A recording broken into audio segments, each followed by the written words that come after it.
सर्दियों का मौसम था, आई थिंक विंटर ब्रेक थी और हम लोग मरी की तरफ गए 1-2 दिन के स्टे के लिए। मैं, मेरी फ़ैमिली में मेरे बच्चे, मेरे हस्बैंड और भी कुछ फ़ैमिली मेम्बर्स थे, तो हम लोग इकट्ठे चले गए। और हम क्योंकि वहाँ पे यूजुअली प्रेफर करते हैं कोई भी आर्मी का मेस मिल जाए, वो ज़रा सिक्योर लगती है जगह हमें, प्लस हम बिलोंग भी करते हैं आर्मी बैकग्राउंड से, तो हम यूजुअली उधर ही जाते हैं हमेशा।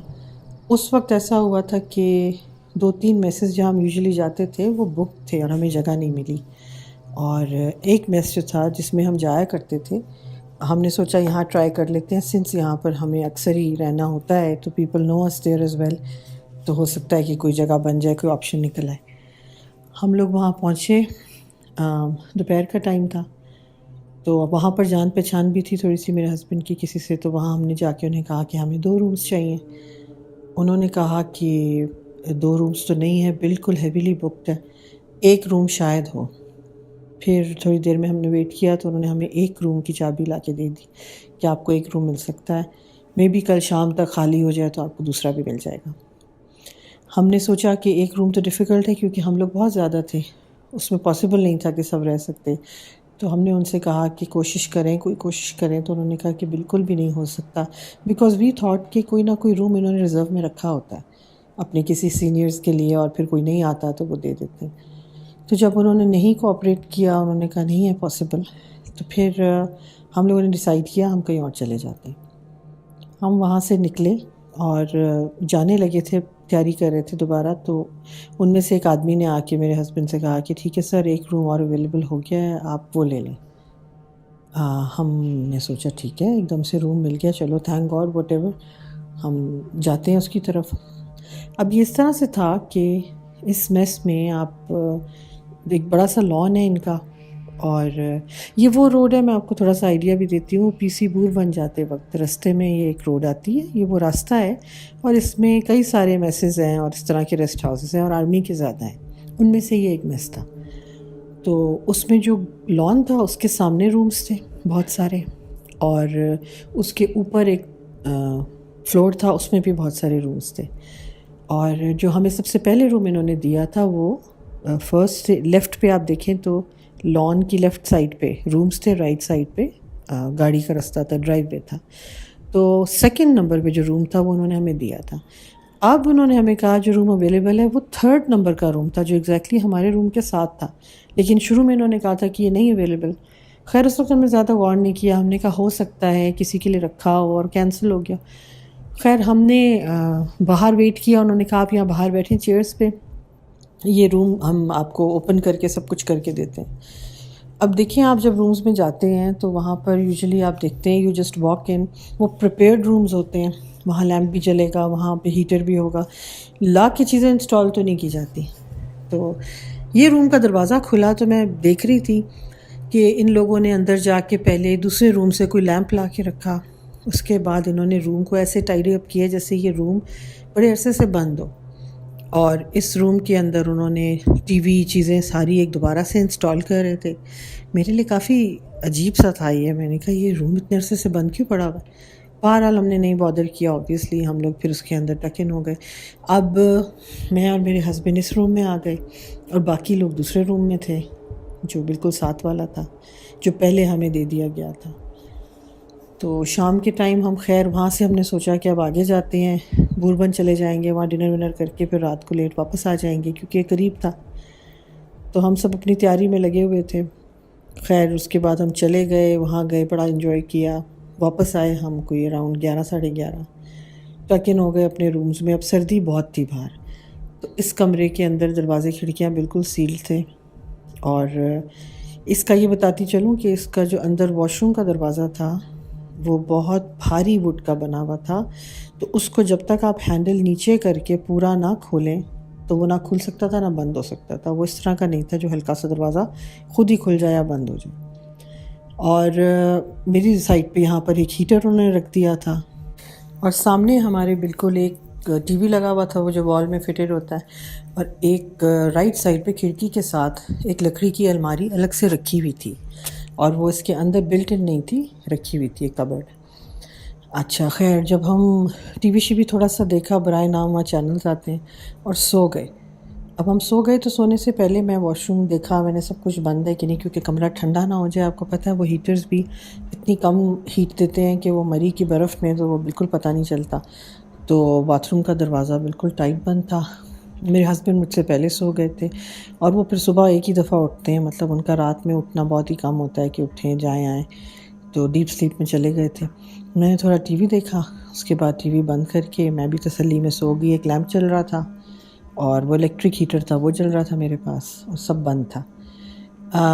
रात के बीच में मेरी आँख खुलती है कहीं 3 बजे के करीब, और मेरी आँख ऐसी खुली तो मैंने देखा कमरे में बहुत सारी रोशनी आ रही है और सर्दी हो रही है।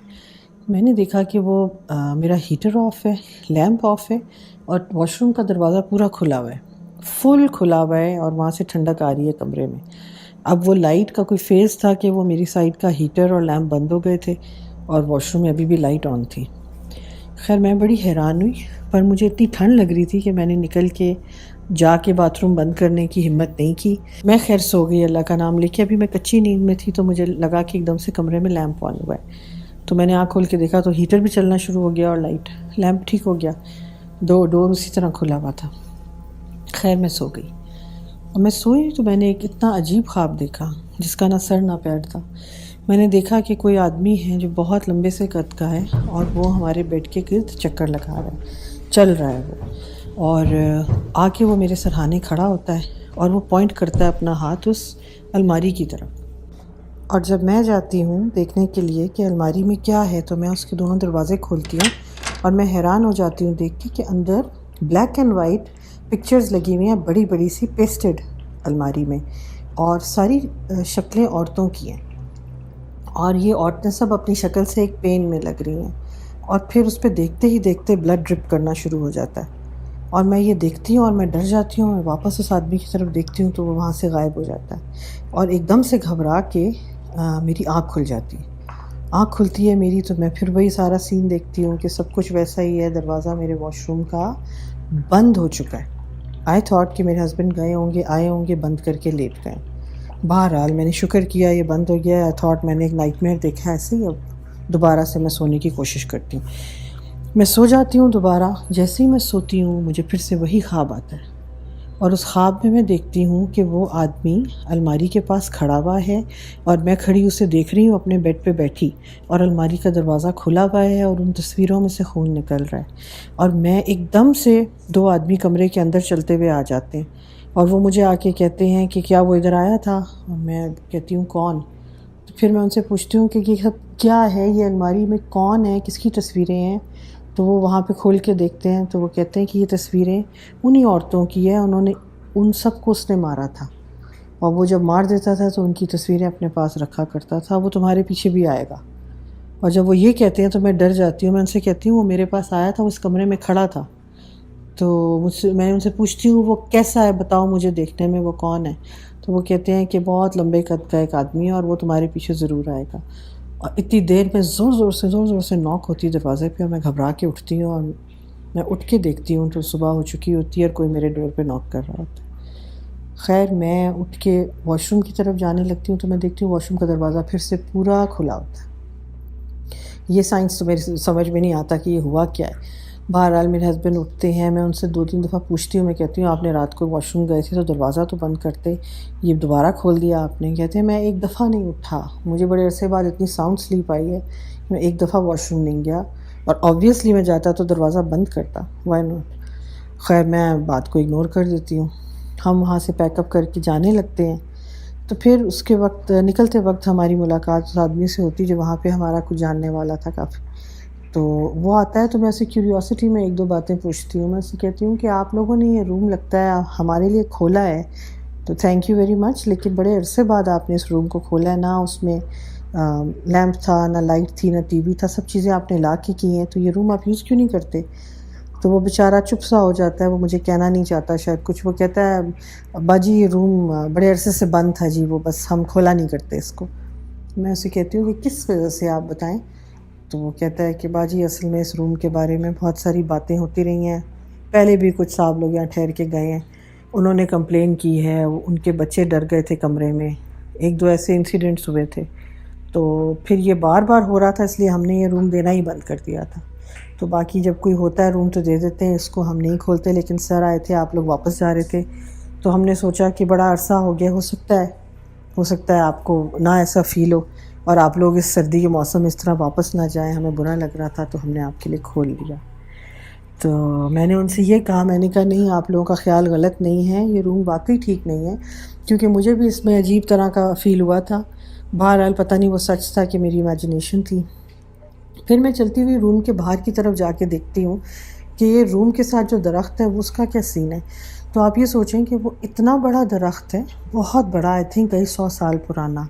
इन्होंने ट्रायंगल शेप में एक रूम एक्सटेंड करके उस दरख्त के ऊपर, समझे आप, उसकी जो रूट्स का नीचे एक जाल बिछा होगा ना, वो पूरे कमरे के नीचे आता होगा, उन्होंने उसके ऊपर कंस्ट्रक्शन करके वो खड़ा कर दिया था कमरा।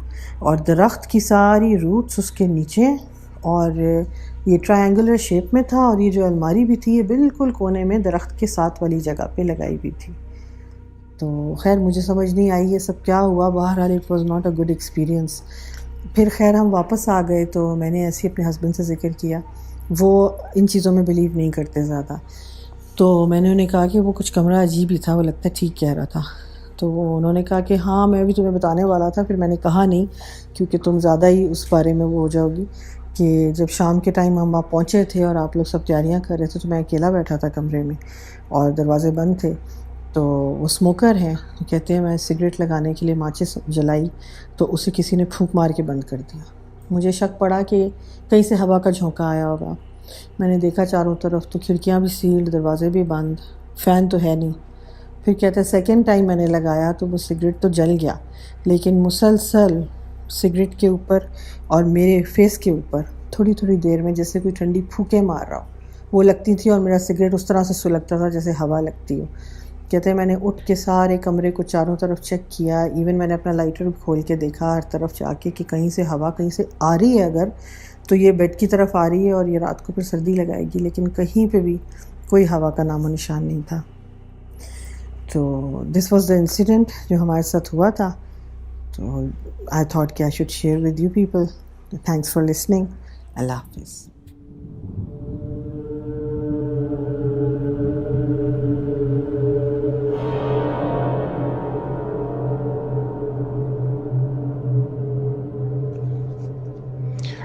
अस्सलाम वालेकुम मिनाज, क्या हाल चाल है मुमताज़। ये अभी ईद के ज़माने में एक कज़न से मुलाकात हुई ना, वो मिलिट्री अकाउंट्स में काम करता है। तो कोई बहुत पुरानी बात नहीं है, समझ ले 2 महीने 3 महीने पहले की। तो उसका ट्रांसफ़र हो गया था कोविड के चक्कर में इस्लामाबाद, बल्कि पिंडी, क्योंकि जो मिलिट्री अकाउंट्स का ऑफिस है वो पिंडी में है, जीएचक्यू के आसपास। तो उन्होंने वहाँ पर जाकर ना सरकारी रहाइश नहीं इख्तियार की, बल्कि सिविल एरियाज़ में उन्होंने रेंट पे एक घर ले लिया। अच्छा, वो अपनी फैमिली को यहाँ छोड़ कर गया था, तो वो अकेला गया था, तो उसको कोई बड़े घर की ज़रूरत नहीं थी।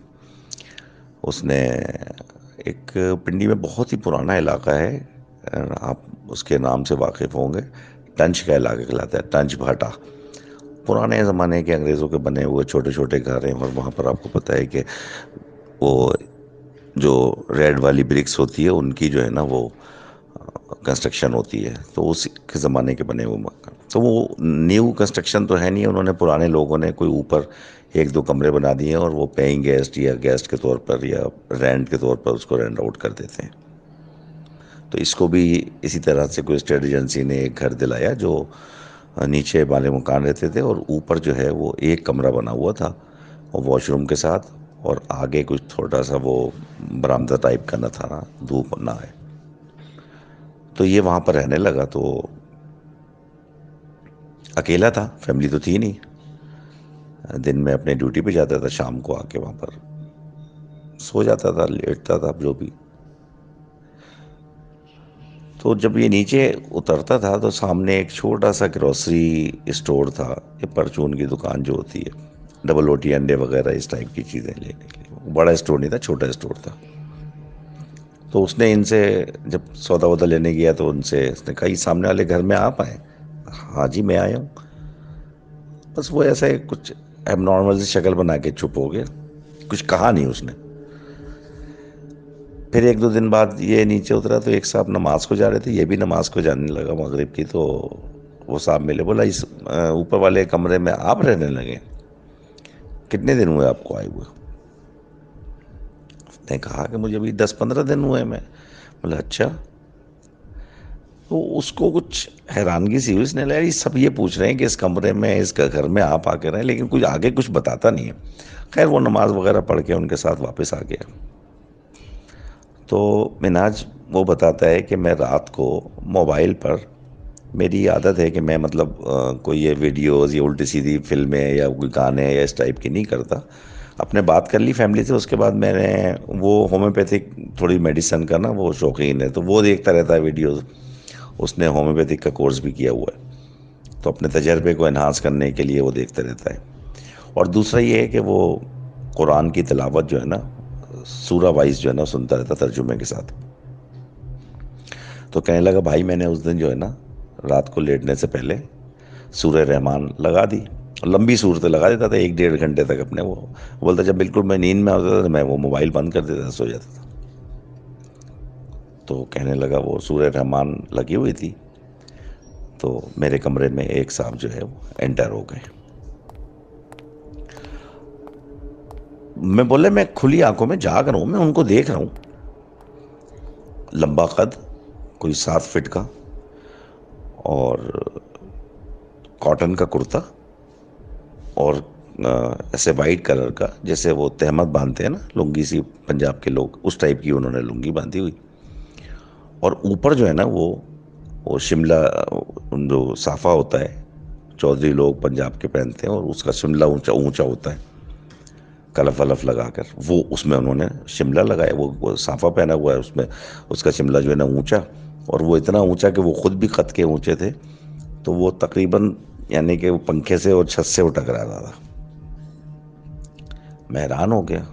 और वो चलते हुए आए तो बोलने लगा मिनाज मेरी मतलब जो, वो जो बेड था वो ऐसा कोई बड़ा चौड़ा बेड नहीं था, बल्कि वो लोहे की जो पलंग होती है ना, 3-3.5 फुट चौड़ी, वो थी। मैं उस पर लेटता था।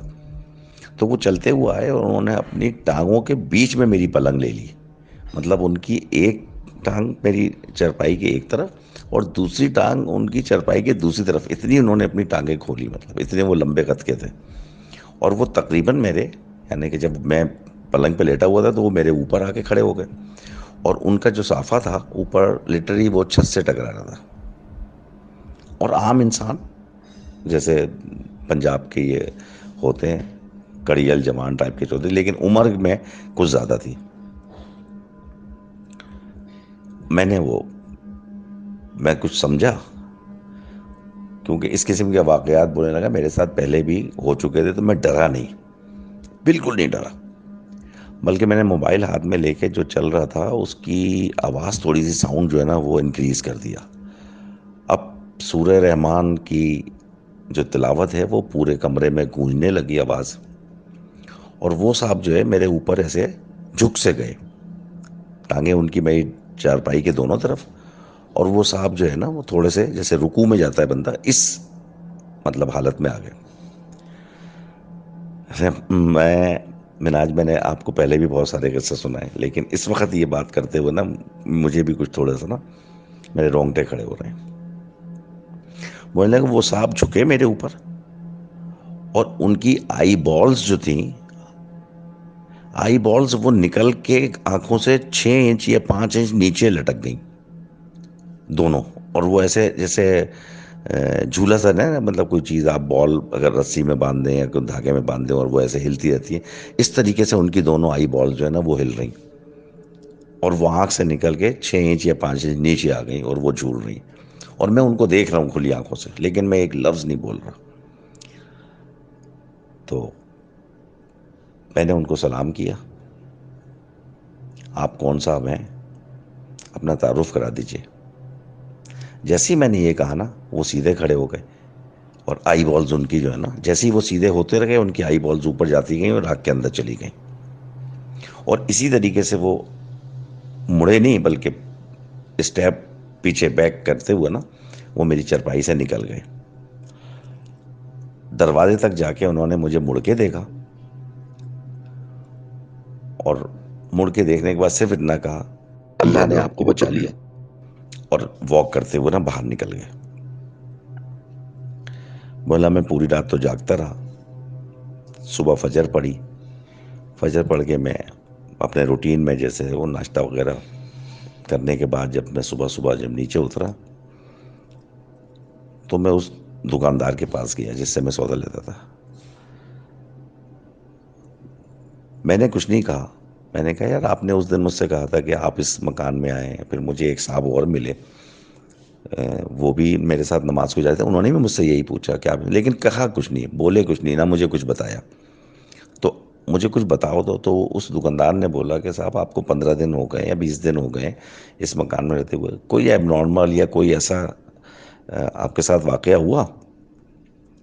तो फिर उसने बताया कि हाँ रात को एक साहब आए थे। अच्छा, कैसे साहब थे? उन्होंने थोड़ा सा ये होलिया बताया। तो बोला साहब आप फिर भी उस जगह पर लेटे रहे और आप पूरी रात आपने गुजारी? उसने कहा कि नहीं, हाँ मुझे डर नहीं लगता ऐसी चीज़ों से, और मैं बात भी कर सकता हूँ ऐसी चीज़ों से, और मेरे साथ पहले भी वाकयात हुए हैं, लेकिन आप बताओ कि इस मकान के साथ क्या प्रॉब्लम है? तो उसने फिर कुछ थोड़ा सा उसका पिछला रिकॉर्ड बताया मकान का कि यार इसमें कोई साहब आए थे और वो माले मकान जो है उनसे बहुत तंग थे, वो कोई सिफली इलम या कोई ऐसा जादू वादू ये करते थे।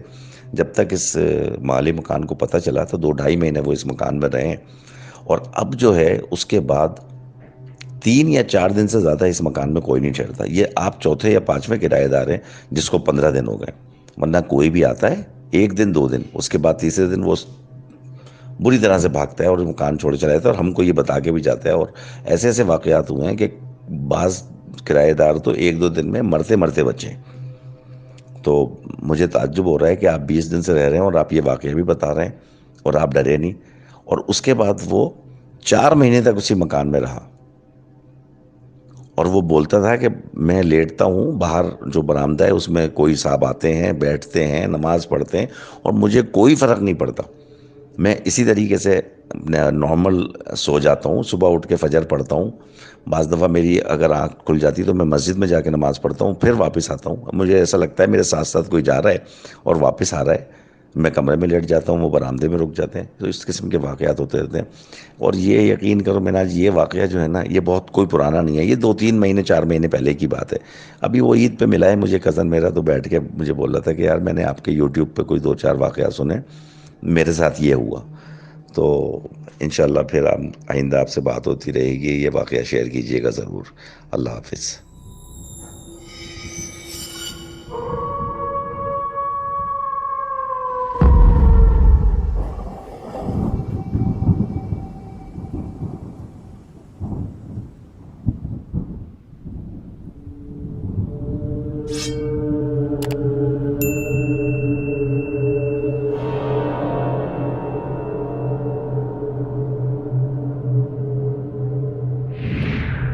अस्सलाम वालेकुम मिनाज भाई एंड ऑल व्यूअर्स, मेरा नाम हमज़ा है और मैं ये स्टोरी इस्लामाबाद से बना रहा हूँ। आज की इस हॉरर स्टोरी में मैं आपसे अपने एक बचपन के वाक़े को शेयर कर रहा हूँ। ये वाक़या 2 फेज़ में होगा। जो पहला फेज़ होगा वाक़े का, वो मेरे साथ तो नहीं, मेरे जो मोहल्ले में या जो मेरे जो कैंप में रहते थे उनके साथ पेश आया, और जो इस वाक़े का दूसरा फेज़ है वो मेरे और मेरे बेस्ट फ्रेंड्स के साथ पेश आया। तो स्टोरी इस तरह है कि इस्लामाबाद से 70-80 किलोमीटर दूर पाकिस्तान एरोनॉटिकल कॉम्प्लेक्स, पाकिस्तान की सबसे बड़ी एयरफोर्स की बेस है, जहाँ पे JF-17 बनता है, और एटलीस्ट वहाँ पे 20-30,000 लोग एम्प्लॉयज़ हैं। तो मेरे फादर भी वहाँ पे एम्प्लॉय थे और उन्होंने वहाँ 30 ईयर सर्विस की। अब वो जो फैक्ट्री है वो 5 फेजेस में डिवाइड है, ARF, MRF एक्सेट्रा। तो जो मेरे वालिद साहब जो थे वो ARF फैक्ट्री में उन्होंने 30 ईयर सर्विस की है। तो जो बंदा वहाँ पे सर्विस करता है, जो वहाँ नौकरी करता है, उसको गवर्नमेंट की तरफ से हाउस अलॉट किया जाता है। तो चूँकि मेरे वालिद साहब ने ARF पे नौकरी की, तो उनको ARF का जो रेजिडेंशियल एरिया है, हर फैक्ट्री का अपना रेजिडेंशियल एरिया होता है, तो मेरे वालिद साहब को ARF के रेजिडेंशियल एरिया में हाउस अलॉट हुआ। तो हम लोग वहाँ पे शिफ्ट हो गए। अब जो ARF का रेजिडेंशियल एरिया है वो कामरा के सबसे कोने में है, और वो उस रेजिडेंशियल एरिया के अंदर एक बहुत बड़ी पहाड़ी और एक घना जंगल भी आता है उसके एक राइट साइड वाले एरिया में। अच्छा, अब जो ARF फैक्ट्री है उसके अंदर भी एटलीस्ट 1200 घर हैं, और वो घर उन्होंने 7 कैंप्स में डिवाइड किए हुए हैं और हर कैंप का अपना पार्क है। अब ये मैंने आपको सारा बता दिया इसकी डायनेमिक्स। तो स्टोरी इस तरह है कि 2011-12 की बात है कि जो 1 नंबर कैंप जो ARF का है, वो फर्स्ट कैंप जो है वो बिल्कुल जंगल के साथ लगता है, और जो उसका पार्क है वो बिल्कुल जंगल के आधा अंदर है और आधा जो है वो सादा रेजिडेंशियल एरिया में है। तो वो जो उसको हम कहते हैं धोबी पार्क, और हमने बचपन से सुना है कि उस पार्क में जिन्नात का साया या वो पार्क बड़ा भारी किस्म का है। तो जो अब वाक़या जिनके साथ पेश आया, उनका जो घर था वो धोबी पार्क के साथ जो स्ट्रीट थी उनका बिल्कुल उसके साथ घर था उन अंकल का जिनके साथ ये वाक़या पेश आया। और वो अंकल जो थे वो मेरे वाले साहब के दोस्त भी थे। तो वो अपने घर में अक्सर उनको डर भी लगता था, क्योंकि एक तो वहाँ बात भी मशहूर थी कि धोबी पार्क में जिन्नात हैं।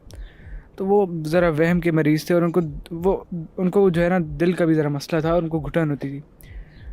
2012 का रमज़ान था कि वो घर से निकले कस सुलगाने रात के 2 बजे। तो अब वो घर से निकले, और एक और बात आपको बताता चलूँ कि उन्हीं दिनों हमारे यहाँ कैंप्स में ओल्ड जो बल्ब्स होते हैं उनको, स्ट्रीट बल्ब्स को हटा के LED लाइट्स लगाई जा रही थी पूरी स्ट्रीट्स में। तो और हर पार्क में वो LED लाइट्स बड़ी बड़ी लगाई जा रही थी। तो इसी तरह वो घर से निकले तो उन्होंने देखा जी कि जो धोबी पार्क है वहाँ पे लाइट, जो वहाँ की मैनेजमेंट है वो एक बहुत बड़ा पोल लगा रही है जिसके साथ बड़ी बड़ी लाइट्स हैं, और पूरे पार्क में बच्चे खेल रहे हैं। तो वो जो है बड़ा खुश हुए कि चलो ये भी अच्छी बात है कि चलो रमज़ान में वैसे भी ज़्यादातर काम जो मैनेजमेंट का होता है वो इफ्तारी के बाद ही होता है। वो बड़ा खुश हुए कि चलो इधर भी रौनक होगी, इधर हम सारी फैमिलीज आके वॉक किया करेंगी और जो जिन्नात वाला खदशा थोड़ा कम होगा। तो वो बड़ा खुश हुए। तो वो जी देखते रहे जी, बच्चे खेल रहे हैं, मैनेजमेंट वाले लाइट्स लगा रहे हैं, और वो जो मैनेजमेंट का ट्रक है उसके ऊपर एक बंदा चढ़ा, लाइट्स 3 लाइट्स ऑन हो चुकी है, चौथी लाइट को जो है ना वो कनेक्शन करके ऑन करने ही वाला है।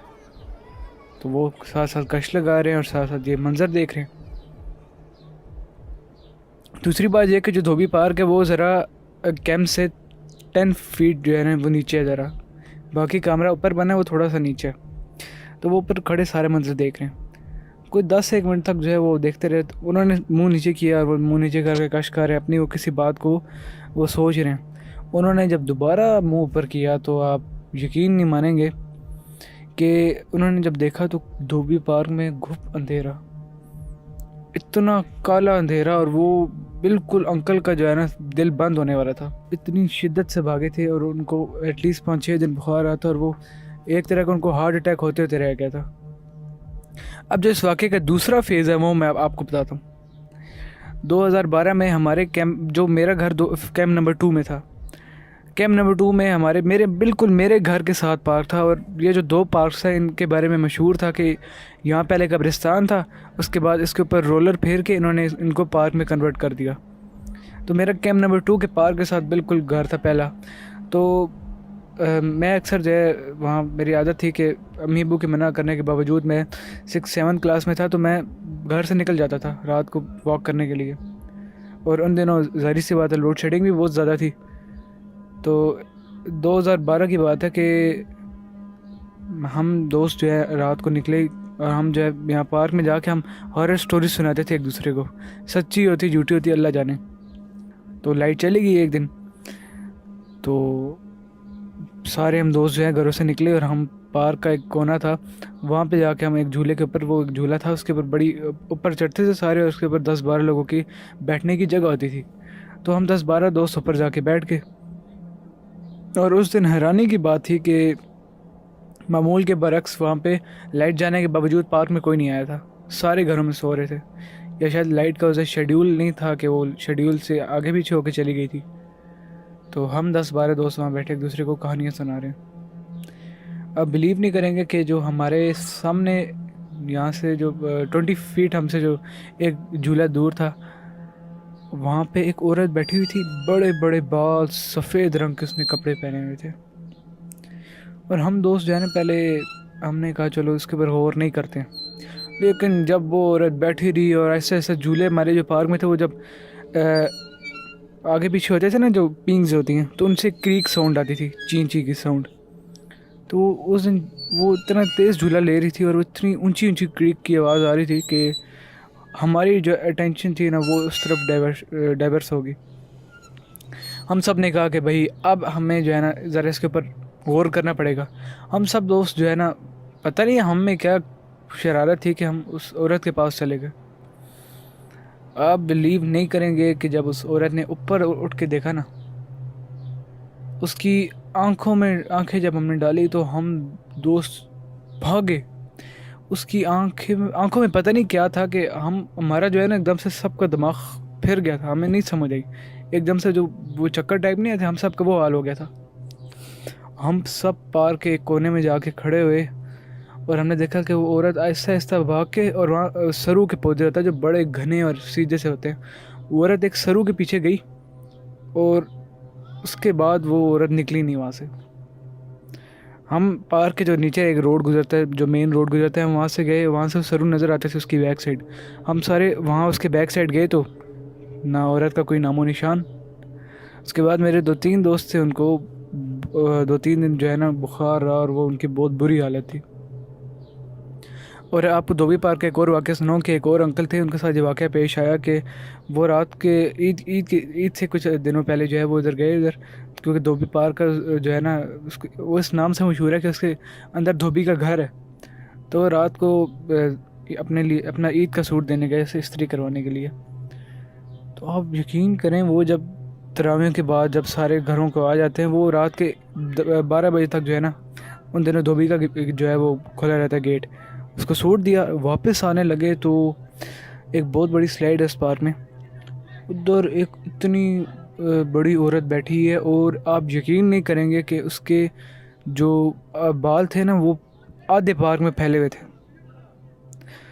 वो अंकल बाइक पे थे और वो यकीन माने वो बिल्कुल एक तरह से जो है ना वो गिर गए थे ज़मीन पे। बड़ी उन्होंने हिम्मत जमा की और वो वहाँ से निकले। वो अंकल हमें मंजर कुछ यूँ बताते हैं कि मैं वहाँ से धोबी के घर से निकला और मैंने बाहर देखा वो स्लाइड पे औरत बैठी हुई थी और उसके बाल जो थे वो आधे पार्क में बिखरे हुए थे और उसके बालों के एक साइड पे कंघा लगा हुआ था। अब हमें भी उस टाइम ये बात बड़ी झूठी लगी, लेकिन इसका जो गवाह था वो धोबी खुद था। उसने अपने सेन से खड़े होकर मंजर देखा था और उसने दरवाजे बंद कर लिए थे। वो अंकल गए और धोबी पार्क से जाके बाहर जाके जो है ना वो बेहोश हो गए और आप यकीन नहीं करेंगे कि उन अंकल की 1.5 महीने बाद डेथ हो गई थी। तो ये था एक वाक़या, मैंने सोचा आपसे वाक़या शेयर करूं। आई होप आपको ये पसंद आया होगा। फ़ी अमान अल्लाह।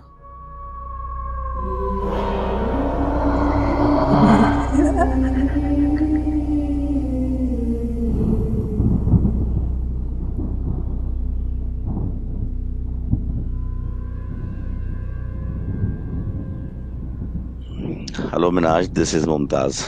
बहुत दिन बाद आपके शो में शामिल हो रहा हूँ और आज मैं 2 वाक़यात ऐसे आपके साथ शेयर करूँगा जो मेरे ब्रदर इन लॉ ने, मेरे वाइफ के बड़े भाई, उन्होंने मुझे सुनाए। और वो इस तरह से है कि वो he got commission in Pakistan air force as a pilot officer and retired as wing commander. तो जिस वक्त वो रिसालपुर एकेडमी में, पीएफ की एकेडमी रिसालपुर में ट्रेनिंग जिस वक्त कर रहे थे एज ए कैडेट पायलट, तो उस वक्त उनके साथ ये वाक़यात हुए कुछ इस तरह से कि जाहिर सी बात है, आपको पता है कि आर्मी और एयरफोर्स की जो ट्रेनिंग होती है वो बहुत ही हार्ड, 2 साल की टफ किस्म की।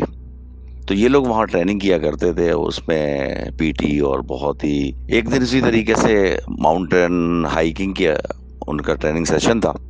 तो उसमें वो जाहिर सी बात है वो अपना लगेज बैग और बड़ी राइफल जिसका अपना वज़न तकरीबन 10 किलो होता है, उसको लेके वो माउंटेन पे 12-15 किलोमीटर जाना हाइकिंग और फिर वापस आना।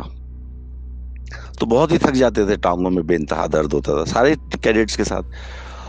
अच्छा, एक मैं चीज़ बता दूं कि वो अपनी जवानी के दौर में बेइंतहा खूबसूरत, खुशशक्ल और हैंडसम बंदा था, और फिर उसके ऊपर से एयरफोर्स की यूनिफॉर्म।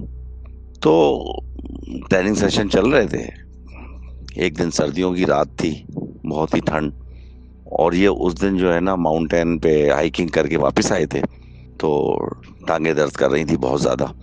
तो इन्होंने ब्लैंकेट लिया और नॉर्मली जैसे सब लड़के सोते हैं सो गए। वो कैडेट जो है, कोई कोई कमरे छोटे होते हैं तो 2 कैडेट, और बड़े कमरे में रूम में जो है ना 4 कैडेट कमरा शेयर करते हैं। तो ये ब्लैंकेट मिस हो गए। तो इनको ऐसा फील हुआ कि जैसे इनके फुट पे जो रिलैक्स करने के लिए कोई दबाता है ना, फुट और पैरों के नीचे पिंडलियों का इलाका जो है वो कोई दबा रहा है कंबल के ऊपर से, हाथों से।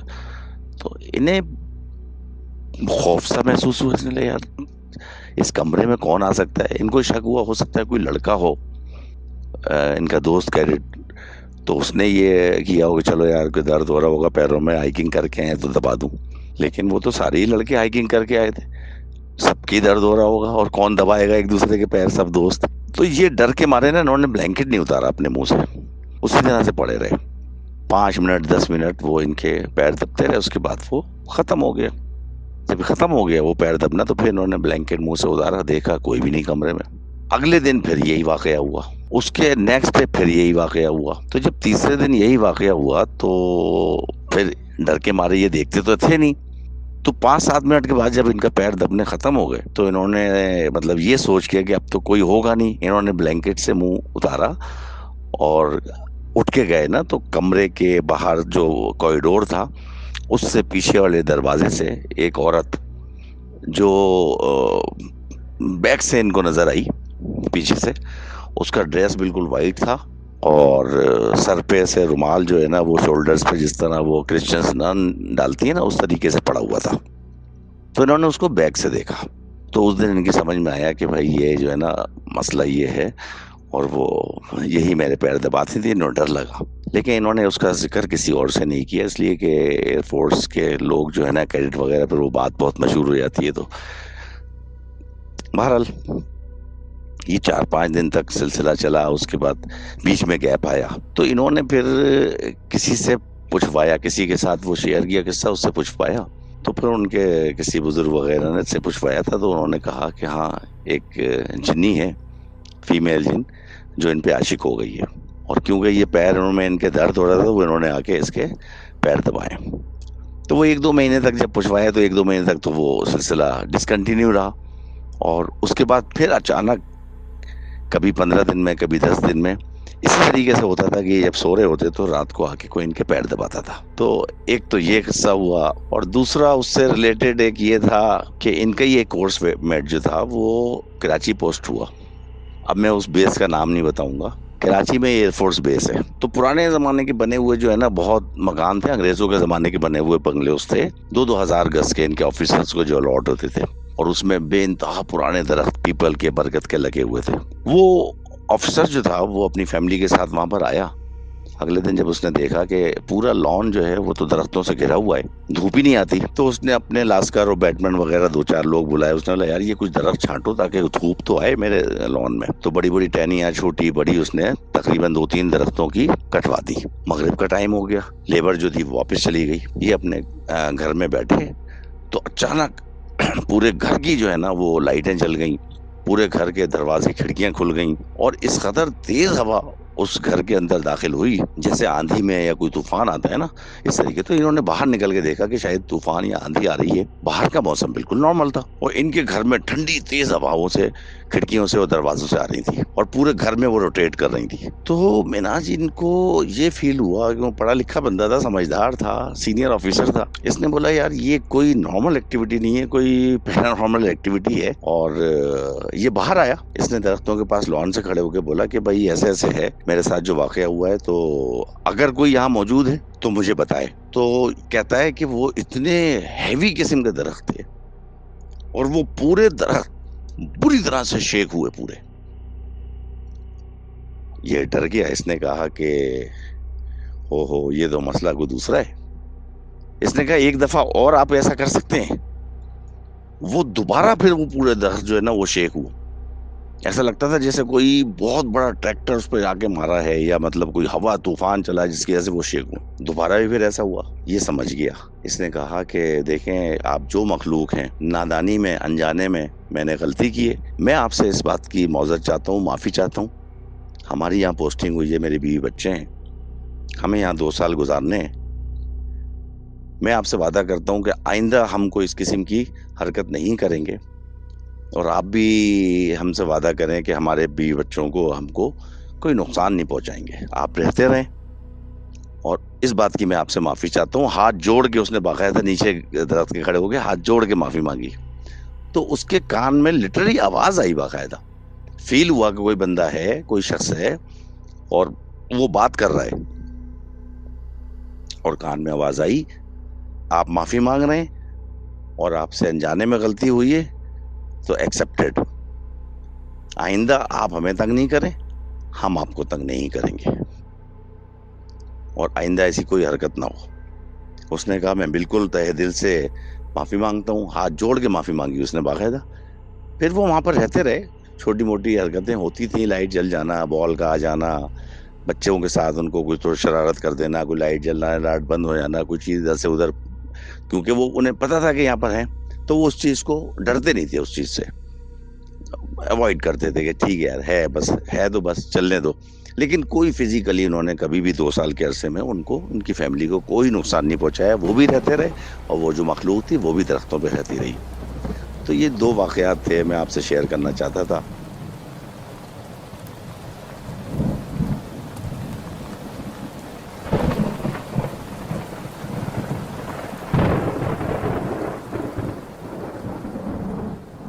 अस्सलाम वालेकुम मिस्टर मिनहाज। एक वाक़या जो मेरे फादर सुनाते थे, ज़ाहिर है वो पाकिस्तान बनने से पहले का वाक़या है। वो बताते थे अपने कज़न का वाक़या, जो उनके सगे चचाज़ाद भाई थे। ये सब एक ही स्कूल में पढ़ते थे, राजस्थान में। बहुत खाते-पीते होते थे। इनकी वहाँ पर मुस्लिम्स कम्युनिटी के अंदर इनकी ग़ालिबन हवेलियाँ थी।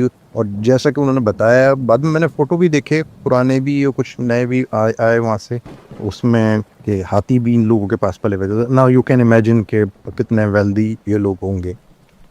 तो बहरहाल, लेकिन वहाँ पर इनसे भी ज़्यादा बड़े-बड़े जो हिंदू कम्युनिटी के लोग थे, वेल्दी, वो रहते होते थे।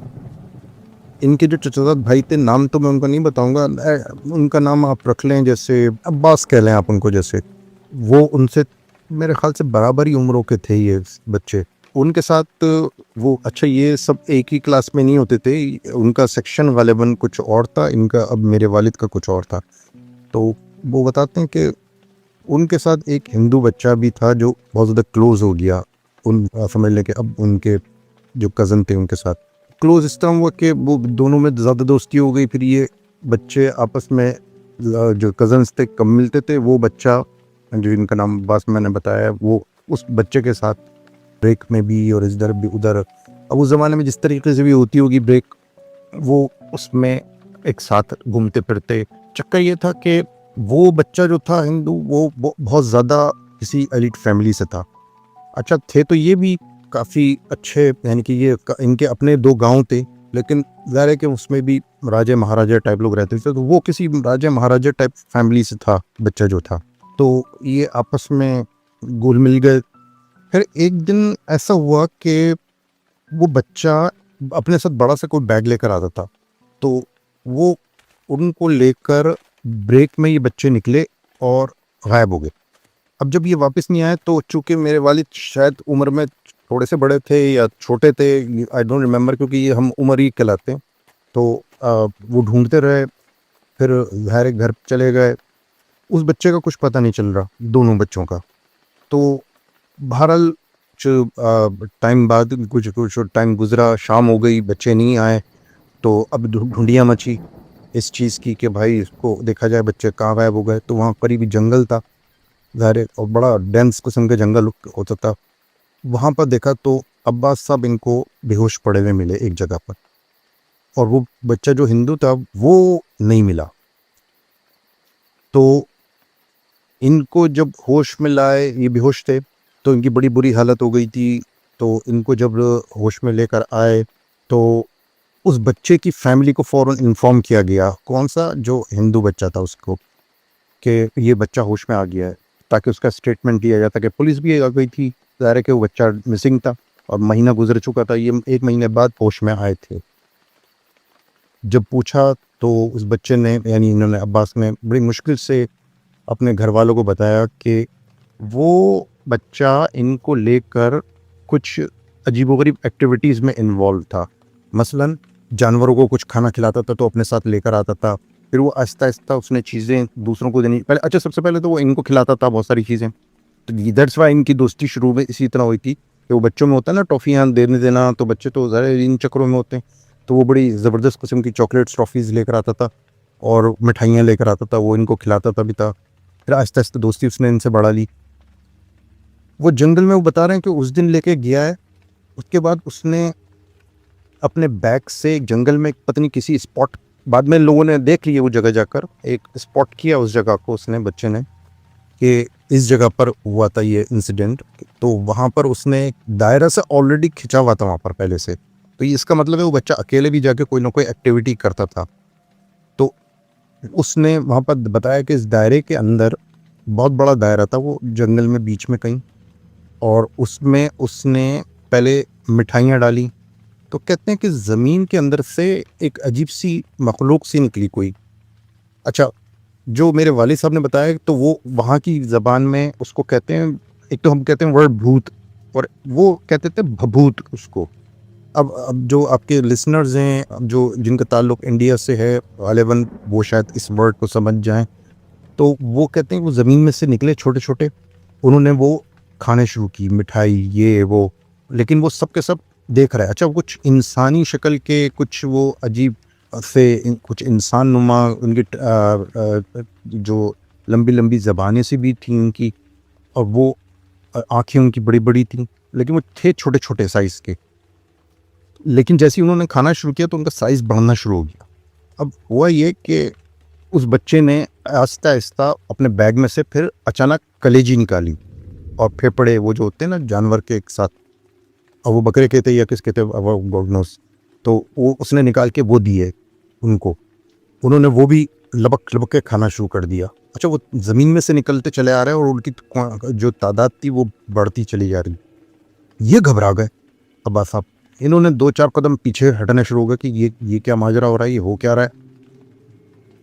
इन द मीन टाइम उस बच्चे से उस जो चीज़ बला जो भी निकल रही थी वो ज़मीन में से, उसने किस तरह कम्युनिकेट किया, आंखों से इशारा किया कि ये बच्चा चाहिए हमें।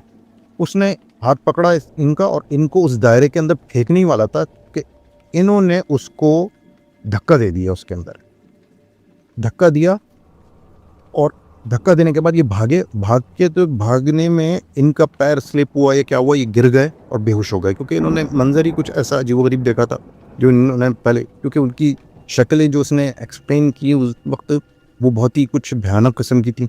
जब आँख खुली तो इनके, तो ये अपने बेड पे थे, ज़ाहिर है घर वाले इनको उठा के ले आए थे। उसके पेरेंट्स बच्चे के जब ये सारा वाक़या सुन रहे थे तो उन्होंने कोई बहुत ज़्यादा रिएक्ट नहीं किया, उन्होंने खामोशी से सुना। अच्छा, वो आए थे उसके अंदर बैठ के, जो एक विक्टोरिया कहलाती है, जिसके आगे घोड़े बंधे हुए होते हैं, विक्टोरिया कहते हैं उसको, तो उसमें बैठकर आए थे वो, वालदा भी उनकी साथ थी। उस औरत ने खामोशी से सुनी ये बात, बिल्कुल सब्र से, और अपने शौहर से उसने कहा कि मुझको पहले ही पता था कि ये इन एक्टिविटीज़ में इन्वॉल्व है, और अपने मियाँ का हाथ पकड़ा और दोनों वो लोग फैमिली रिटर्न हो गए। बाद में एक्सप्लेनेशन इसकी ये दी, उन्होंने बताया जो रिश्तेदार थे दूसरे के, वो असल में भेंट चढ़ाते हैं, तो बहरहाल तो वो भेंट मांग रहे थे, तो पहले तो मिठाई, फिर वो कलेजी, फिर वो उसके बाद दूसरी चीज़ें अला बला वो जो कुछ खा गए, तो वो उनकी रिक्वायरमेंट बढ़ती जा रही थी, तो फिर वो इंसान की भेंट मांगते हैं, और जब वो इंसान की भेंट ले लेते हैं तो फिर उसके बाद वो उसके कंट्रोल में आ जाते हैं, then they can do whatever they want. वो इनविजिबल किस्म की बला थी जो ज़मीन में से निकली थी, बहरहाल उसका नाम बबूत था, और गॉड नोस के ये क्या चीज़ थी। तो बहरहाल इसको अगर कोई हो तो वो कंफर्म भी कर सकते हैं कि इस तरह की क्या एक्टिविटीज़ होती हैं या नहीं। Anyway, this was the incident which my father told me. अब मैं चूँकि खुद फोर्सेस से रिटायर्ड हूँ, तो मैं अपना एक छोटा सा वाक़या बता दूँ इसमें। हम लोग जब कैडेट्स होते हैं तो हमारी एक वो एक्टिविटी होती है, उसमें हमें जंगल में छोड़ दिया जाता है ग्रुप बनाकर। अब हुआ ये कि एक्टिविटीज़ होती हैं वहाँ पर, ज़ाहिर एक्सरसाइजेज होती हैं, एक्टिविटीज़ होती हैं, lot of things which we do. तो हम 3 का ग्रुप था, मैं था, मेरे साथ 2 दोस्त और थे। मेरी एज मैंने आपको बताया कि 17 और 16 के दरमियान थी। दूसरा हमारा एक और दोस्त था, वो हम तकरीबन 6 फीट और वो 7 और मेरे से 8 इंच का था, बहुत हाइट थी उसकी, बहुत अच्छा तगड़ा बंदा था। We all were from Karachi. वो एक तीसरा जो था वो he was from somewhere else. तो वो अच्छा, वो मुझसे भी छोटे कद का था। अच्छा, हम सब थे जीडीपी के ही, यानी जनरल ड्यूटी पायलट्स जो होते हैं ना, उसके उस ब्रांच के ही थे। तो उस एक्सरसाइज में होता ये है कि हमें छोड़ दिया गया जनाब जंगल में। ये मैं आपको बता दूं, जंगल थोड़ा सा परफेक्टली तो मैं नहीं उसको कर सकता, ये लोअर टोपा की तरफ है। ये जो आपका मरी से नीचे लोअर टोपा है, रेन फॉरेस्ट है, उन फॉरेस्ट के अंदर बनाए हुए थे। अब तो पता नहीं क्या होता होगा, अब तो बहुत चेंजेस आ गए हैं, सारे एक्सरसाइज के तरीके भी चेंज हो गए, सारा डायमेंशन ही चेंज हो गए। बंदूकें हमें दी गई थी जो कि एक्चुअल बंदूकें नहीं थी, लकड़ी की होती हैं, वो उसकी शेप गन की होती है। वो इसी वजह से होती है कि पैनिक में ना आ जाए बंदा, तो पता चला कि एक दूसरे पर ही फायर कर दिया, या कोई झगड़ा भी हो सकता है, ज़रा ग्रुप है, किसी बात पर होता है। तो हमें छोड़ा गया और हमें 7 डेज़ का टाइम दिया गया, और हमारे पास बड़े लिमिटेड फूड, जिसमें चने थे, चाय की पत्ती थी, कुछ ऐसी ही चीज़ें कुछ दे दी गई कि भाई ये आपके पास है सर्वाइवल के लिए, और from this place to that place आपने विदिन 7 डेज़ आना है। तो ये 3rd डे था गालिबन, what I remember, 3rd day या 4th डे था, 3rd डे था गालिबन, नाइट थी। तो अच्छा, हम करते ये थे कि 2 बंदे सो जाते थे और एक बंदा जागता रहता था। ये एक हमारा तरीका होता है कि वो आपको होशियारी रहे कि कोई ख़तरा हो तो इसमें आपको सामना हो तो उसको आप टैकल कर सको, काउंटर कर सको उसको प्रॉपर्ली। तो मैं जाग रहा था, दोनों सो रहे थे मेरे साथी। तो पानी इतना होता है वहाँ पर, टखनों से भी ऊपर ऊपर कीचड़, पानी, बारिश भी हो रही, और हम लोगों ने बस लेट जाते थे कि यार बस सो जाएं। फिर उसके बाद होता ये था कि 2 घंटे 3 घंटे सो गए तो फिर उठा दिया अपना टाइम देखकर, और दूसरे को फिर वो अपनी ड्यूटी देता था, फिर आप सो जाते थे। तो इस तरह रात गुजर जाती थी। तो ये 3rd डे या 4th डे की बात है कि I was waking and my both friends were sleeping. तो मुझको एक रोने की आवाज़ आई कहीं से। पहले तो मैं समझो कोई जानवर वानवर होगा, फिर उसके बाद काफ़ी ज़ोर से रोने की आवाज़ आई एक साइड से। मज़े की बात यह कि रोने की आवाज़ जो थी वो किसी खातून की थी। तो मेरे तो सारे एंटीने बाहर आ गए। मैंने जल्दी से जगाया अपने साथी को, दोनों को। मैंने कहा यार उठो, ये कोई रोने की आवाज़ आ रही है, वो किसी औरत की। छोड़ यार, बकवास कर रहा है। मैंने कहा नहीं यार। अच्छा, उनमें एक जो था वो ज़्यादा होशियार था, वो उठ के बैठ गया, एक सोता ही रहा। तो उसने कहा कि ओ यार क्या बकवास कर रहा है यार। मैंने कहा थोड़ी वेट तो करो। मैंने कहा यार रोने की आवाज़ आ रही है। अब आपको पता है, लड़के 16-17 साल की जो एज होती है उसमें किसी खातून के रोने की आवाज़ आ रही है तो फ़ौरन दिमाग में स्टोरी बन जाती है कि भाई अब गाँव के करीब से कोई बेचारी दोशीज़ा आ गई, उधर भटक गई जंगल के अंदर, और जंगल में भटक कर वो आ गई। तो अब हमारे अंदर की मर्दानगी जो थी एकदम जाग गई, उसको भी सुनाई दे गई आवाज़। उसने कहा हाँ यार ये आवाज़ तो आ रही है, लड़की की है। तो उसको भी, तीसरे को भी जगाया, तो वो भी उठ के बैठ गया, खड़बोंग हो गई बिल्कुल।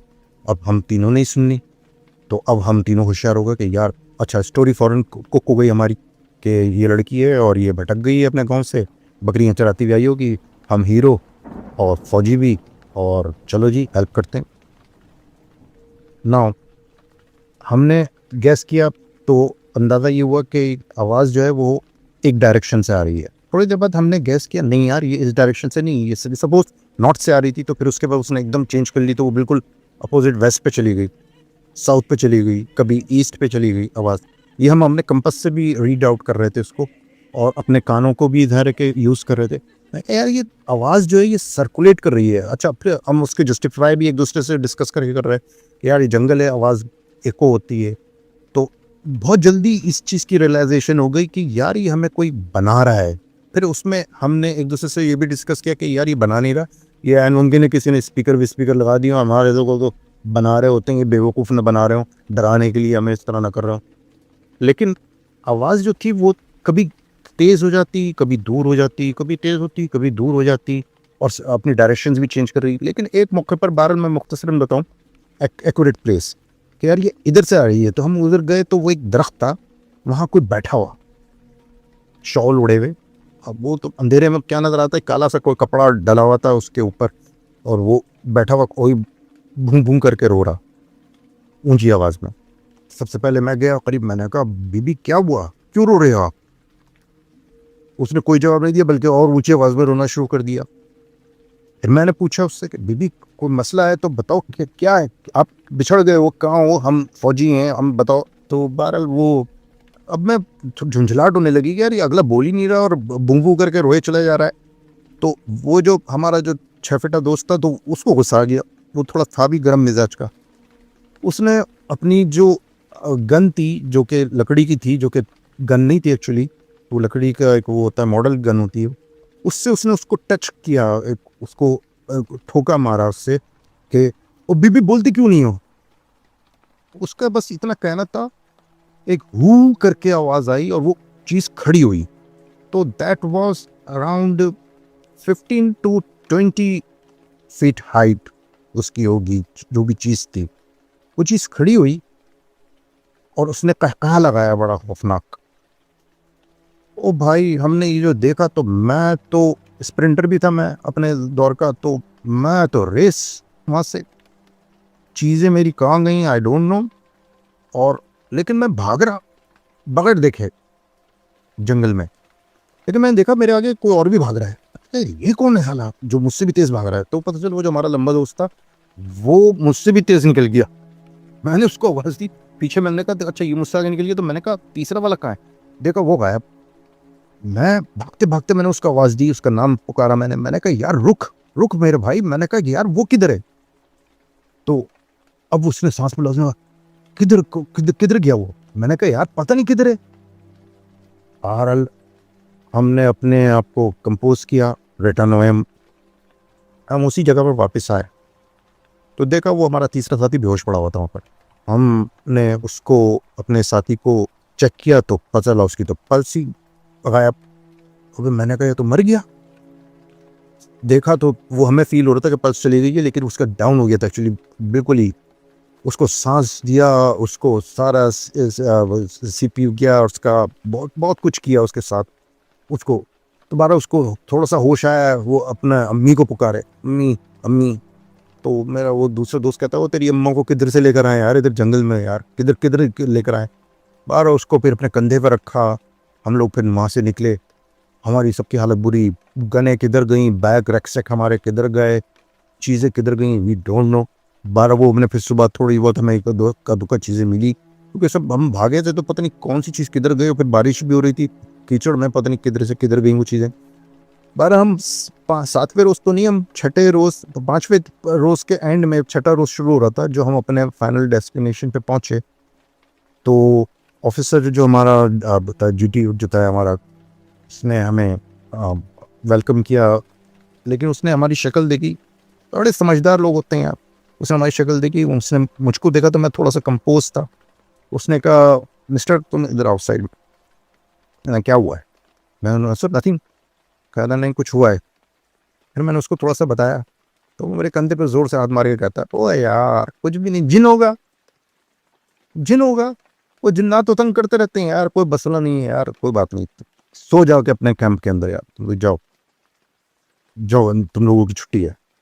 फिर हम अपने कैंप के अंदर चले गए, हमारा कैंप तैयार था वहाँ पर, उसके अंदर हम चले गए। तो फिर उसके बाद हम सो गए नहा धोकर। लेकिन उसको तो बहुत तेज़ बुखार चढ़ा रहा, हमारे जो तीसरा दोस्त था जो बेहोश हो गया था, ये इसको भी बुखार चढ़ा, मुझे भी चढ़ा था, लेकिन मुझको इतना नहीं था। लेकिन जब मैं जागा तो वो हमारे एक दो ऑफिसर्स थे, वो बैठे हुए थे, बड़े गौर से देख रहे हैं हमें, मैं आँख खोली तो कहते हैं जेंटलमैन हाउ आर यू? मैंने कहा सर फाइन। कहते हैं उड़ गए सोकर? मैंने कहा यस सर। कहता क्या खा के सोए थे? मैं क्यों सर? तो कहता है कि बेटा 2 दिन से सो रहे हो तुम लोग, और ये दोनों तो अभी तक सो रहे हैं। वो तीसरे दिन जागे थे फिर।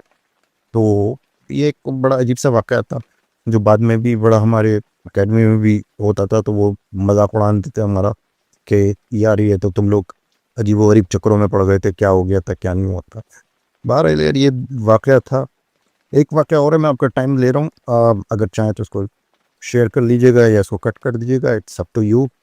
वो भी मेरे साथ हुआ था, वो भी मैं कैडेटशिप में ही था उस वक्त, लेकिन उस वक्त मैं सीनियर कैडेट्स हो गया था, तो उस वक्त हमारी थोड़ी ड्यूटियाँ लगनी शुरू हो जाती हैं। तो मेरी ड्यूटी कश्मीर की साइड पर लगी थी, तो वहाँ पर एक आर्मी का कैप्टन था, उसके साथ मुझको नथी कर दिया गया था कि भाई ये तुम इसके अंडर में देखो, आपको बॉर्डर को सिक्योर करना है। तो बारात के टाइम अच्छा उसने मुझको पहले ब्रीफिंग दे दी थी, जो हमारा कैप्टन था। नाम मैं इस वक्त किसी भी नहीं रहा, क्योंकि वो कैप्टन जो है वो अभी थोड़े अर्से पहले समझ लें कि बहुत ही बड़े ओहदे से रिटायर्ड हुए। तो खैर भाई उनसे अभी भी मुलाकात होती है। वो जगह ऐसी थी कि बॉर्डर थी, लेकिन बॉर्डर को आप उसको इस तरह नहीं कह सकते कि ये लाइन खिंची हुई बॉर्डर की। वो जंगल था, और जंगल इतना था, इतने दरख्त थे उसमें कि वो एक दूसरे को क्रॉस करते हैं तो आपको पता नहीं चलता है। नहीं, अगर कोई छुपता हुआ उसमें आपके बिल्कुल 5 फीट फासले पे भी आ जाए तो आपको पता नहीं चलेगा कि इस दरख्त के पीछे कोई हाइड हुआ है। तो वहाँ पर तरीकाकार ये होता है अपनी सिक्योरिटी का कि आप 1-2 डिस्टेंस से, ऊपर नीचे के डिस्टेंस से हॉरिजेंटली रस्सियाँ बांध देते हैं। जहाँ तक आपने मर्जी है, आप जहाँ पर बैठे हुए वहाँ पर आप रस्सी बांध लें, और उन रस्सियों के दरमियान में जो खाली कैन होते हैं कोका कोला के या पेप्सी के या आपके किसी भी ड्रिंक के या बोतल हो, वो तो होता ही है कि वहाँ पर जानवर भी हैं, भेड़िए शड़ी भी होते हैं। तो ये कि वो रात को जब अंधेरा हो जाता है तो आपका जो विजन है वो बिल्कुल ज़ीरो पे चला जाता है।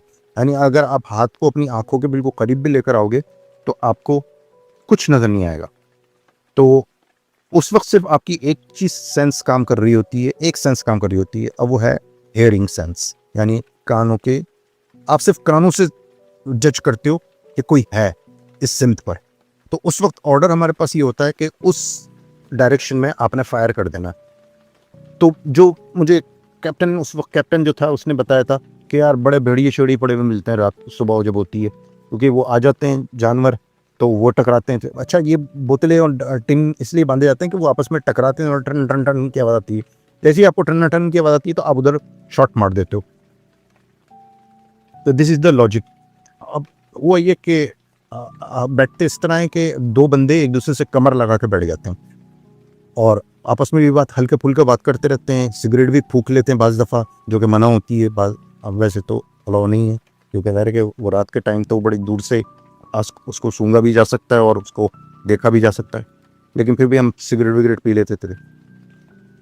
तो हमारा उधर जो ड्यूटी थी तो हम दोनों एक दूसरे से कमर लगाए बैठे थे। जो ये पहली रात थी, पहली या दूसरी रात थी, जो हम कमर से कमर लगा के बैठे हुए थे, और उसने मुझे पूरा तरीका कार समझा दिया था कि ये इस तरह इसको करना है, और हम बैठ के बातें कर रहे।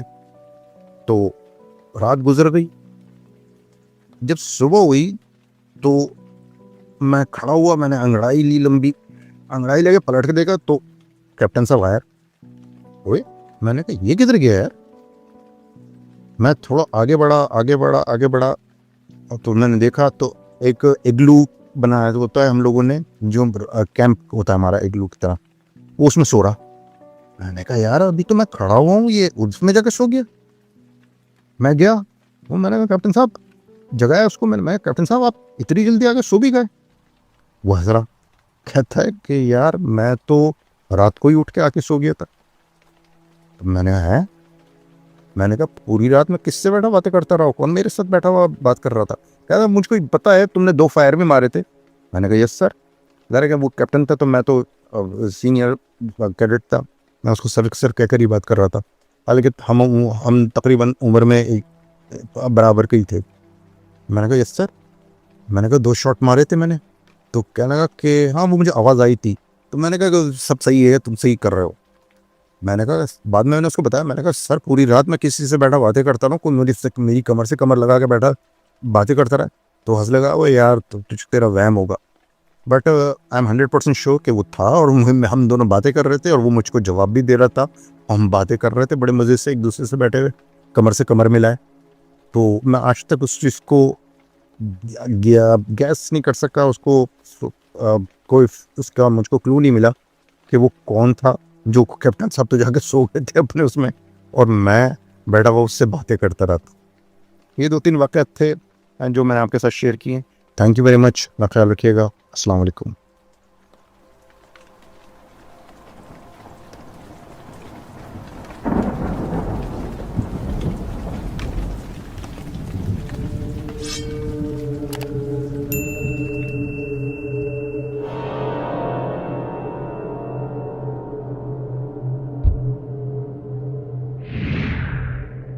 अस्सलाम वालेकुम मिनहाज भाई, उम्मीद है आप खैरियत से होंगे। मैंने अपना एक एक्सपीरियंस शेयर करना था, जो कि इसी साल मई की बात है। हम सब दोस्त वगैरह ने प्लान किया कश्मीर और केल और आरंगकेल जाने का। तो मैं इस टाइम स्वीडन में हूँ, तो मेरे जाने से पहले मेरे दोस्तों ने एक ट्रिप प्लान किया, तो हमने कहा ठीक है हम चलते हैं। तो अब हम लोग निकले हैं कश्मीर के लिए। हम थे कोई 12 के करीब लड़के थे। तो अब हम लोग कश्मीर के लिए निकले हैं, हम लोग जा रहे थे। तो रास्ते में हम लोग पहुँचे हैं शारदा। शारदा आता है केल से पहले। तो जब कश्मीर स्टार्ट होता है, तो जो भी लोग सुन रहे हैं और आप भी अगर जो लोग कश्मीर गए हैं उनको पता होगा, जब कश्मीर स्टार्ट होता है तो इट्स थ्रू आउट ये होता है कि सेंटर में नीलम रिवर चल रहा होता है और उसके राइट और लेफ़्ट पर जो होती है वो आबादी होती है। And there are wooden bridges जो कि कनेक्ट कर रहे होते हैं दोनों साइड्स को। तो अब हम लोग शारदा रुके हैं। उस टाइम पर फ्राइडे नाइट थी और तकरीबन 8 बज चुके थे। तो वहाँ पर ये होता है कि वहाँ पर मार्केट्स ना जल्दी बंद हो जाती हैं, लाइक ऑब्वियसली ये सिटी की तरह नहीं होता। तो अब हम लोग 8 बजे वहाँ पर पहुँचे हैं। तो अब हम लोगों ने ना होटल कोई रिज़र्व नहीं करवाया हुआ था, तो अब हम लोगों को ढूंढना था रूम, ना कोई गेस्ट हाउस या कुछ भी। तो हम लोगों ने वहाँ पर पूछा लोगों से कि अगर कुछ मिल जाए यहाँ पर रहने के लिए, रूम मिल जाए वगैरह वगैरह। तो अब ऑलमोस्ट क्योंकि वीकेंड था तो ऑलमोस्ट सब कुछ बुक्ड था। तो वहाँ पर एक लोकल ने बोला कि यार वो आप दूसरी साइड पर ब्रिज क्रॉस करके जाओ, तो वहाँ पर अंदर करके आगे पीछे एक गेस्ट हाउस है, वहाँ पर पूछ लो, वहाँ पर होगा रूम अवेलेबल ना। क्योंकि वो काफ़ी पीछे है तो लोग ज़्यादातर वहाँ पर बुक नहीं करवाते हैं, मेन पर ही रहते हैं। तो खैर हम लोगों को उस टाइम सिर्फ जगह चाहिए थी रहने की, और प्लस हमारे साथ कोई फैमिली भी नहीं थी, तो हम लोगों को इतना कोई कंसर्न भी नहीं था कि कंफर्ट है कि नहीं है। We just wanted to sleep. तो अब हम लोगों ने वहाँ पे ऑपोजिट साइड पे ब्रिज क्रॉस किया, जाकर हमने पता किया तो उनके पास थे 2 रूम्स ना। तो हमने कहा सही, हम 6 लड़के पर रूम में हो जाएंगे। अब हम लोग उस रूम में पहुँचे, हम लोगों ने अपना सामान वगैरह रखा है। तो जो वहाँ पर गेस्ट हाउस का जो आप कह लें कि ओनर था या जो भी था, लड़का जो उसको लुक आफ्टर कर रहा था, उसने हमें बोला कि सर आप लोग ना कोशिश करना 10 बजे के बाद बाहर ना रहना, आप लोग अंदर आ जाना वापस ना गेस्ट हाउस में अपने। तो हमने कहा कि क्या वजह है, मतलब कोई चोर वगैरह का सीन है, इस तरह का कुछ है? तो उसने कहा कि नहीं, चोर वगैरह का तो कोई सीन नहीं है, तो सब लोग अपने यहाँ पर हम भाई भाई हैं आपस में। लेकिन ना स्टिल कुछ यहाँ पर हो, आपको पता है पहाड़ी इलाका है, तो यहाँ पर अंधेरे के टाइम पर होती हैं इस तरह की ना, अक्सर कोई लोगों ने मखलूक़ात के साथ ना कुछ इंटरेक्शंस उनके हुए हैं जो उन्होंने मतलब बताए हैं। तो बेहतर है कि आप पहले आ जाना। में से अब आधे से ज़्यादा लड़कों ने सुनी अनसुनी कर दी बात। लेकिन मैं सिंस एक तो आपका शो बहुत देर से सुन रहा हूँ और मैंने बहुत से इस तरह के लोगों के एक्सपीरियंसेस सुने भी हैं, ज़्यादातर जो नॉर्दर्न साइड्स पर होते हैं, तो मैंने थोड़ा सा इस चीज़ को सीरियसली लिया। लेकिन ऑब्वियसली आपको पता है मेजॉरिटी इज़ अथॉरिटी। अब जो उन सब लोगों का मिल के प्लान बना के बाहर चलते हैं, खाना खाते हैं, फिर आएंगे वापस, तो वही हुआ। अब ऑलमोस्ट हम लोगों को सामान रखते रखते सब करते करते ना 9 बज गए। तो हम लोग वहाँ से फिर निकले हैं जैसे बाहर, तो मार्केट्स ना बंद होने लग गई थी। अब वहाँ पर ये होता है शारदा में कि जैसे यहाँ पर होता है ना कि कोई दुकान अगर बंद करता है तो बाहर की लाइट स्टिल चली रहने देता है कि अंधेरा ना हो। लेकिन वहाँ पर जो दुकान बंद करके जाता है वो बाहर की लाइट्स भी बंद कर जाता है। तो it was like pitch black. जब मार्केट बंद होना शुरू होती है तो बिल्कुल अंधेरा हो जाता है रात के टाइम पे।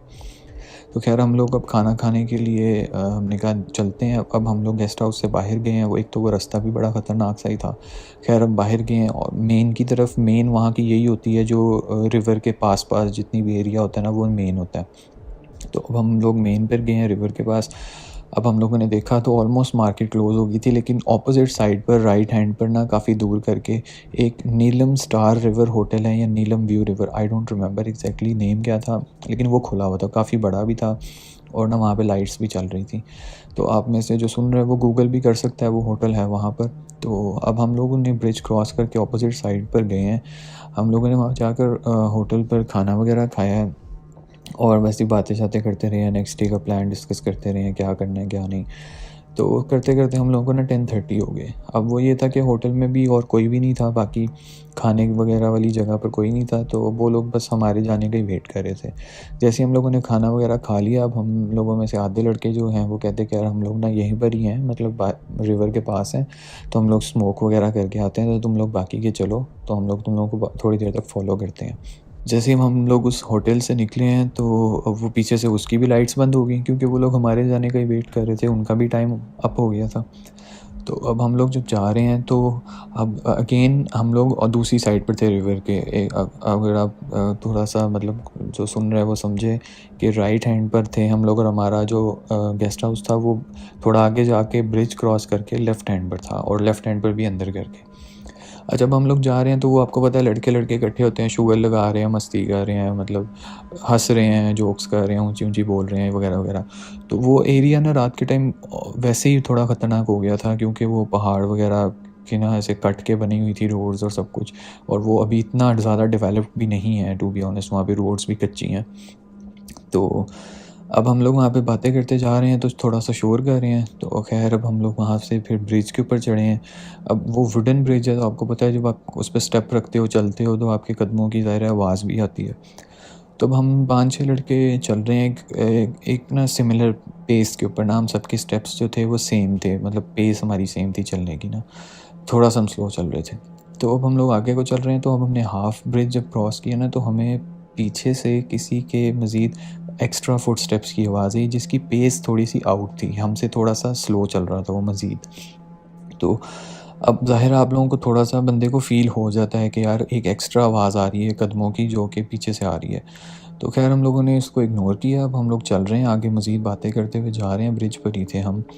तो एकदम पीछे से किसी ने ना विसल मारी है, सीटी मारी है, और सीटी वो दूसरी नहीं जो आप ऐसे होंठों को कर्व करके बनाते हो, बाकायदा जो ऐसे फिंगर रख के मुंह में ऊंची वाली विसल होती है ना, वो किसी ने मारी है। अब हमारे जो कानों की एक क्वालिटी ये भी है कि आवाज़ तो सुनते हैं, लेकिन ऑलमोस्ट ये भी सेंस कर लेते हैं कि आवाज़ किस डायरेक्शन से आई है। तो हमारे जो दोस्त थे वो उस होटल के पास थे, काफ़ी दूर थे, तो और जो आवाज़ थी विसल की वो वहाँ से नहीं, आवाज़ हमारे बिल्कुल पीछे से आई थी।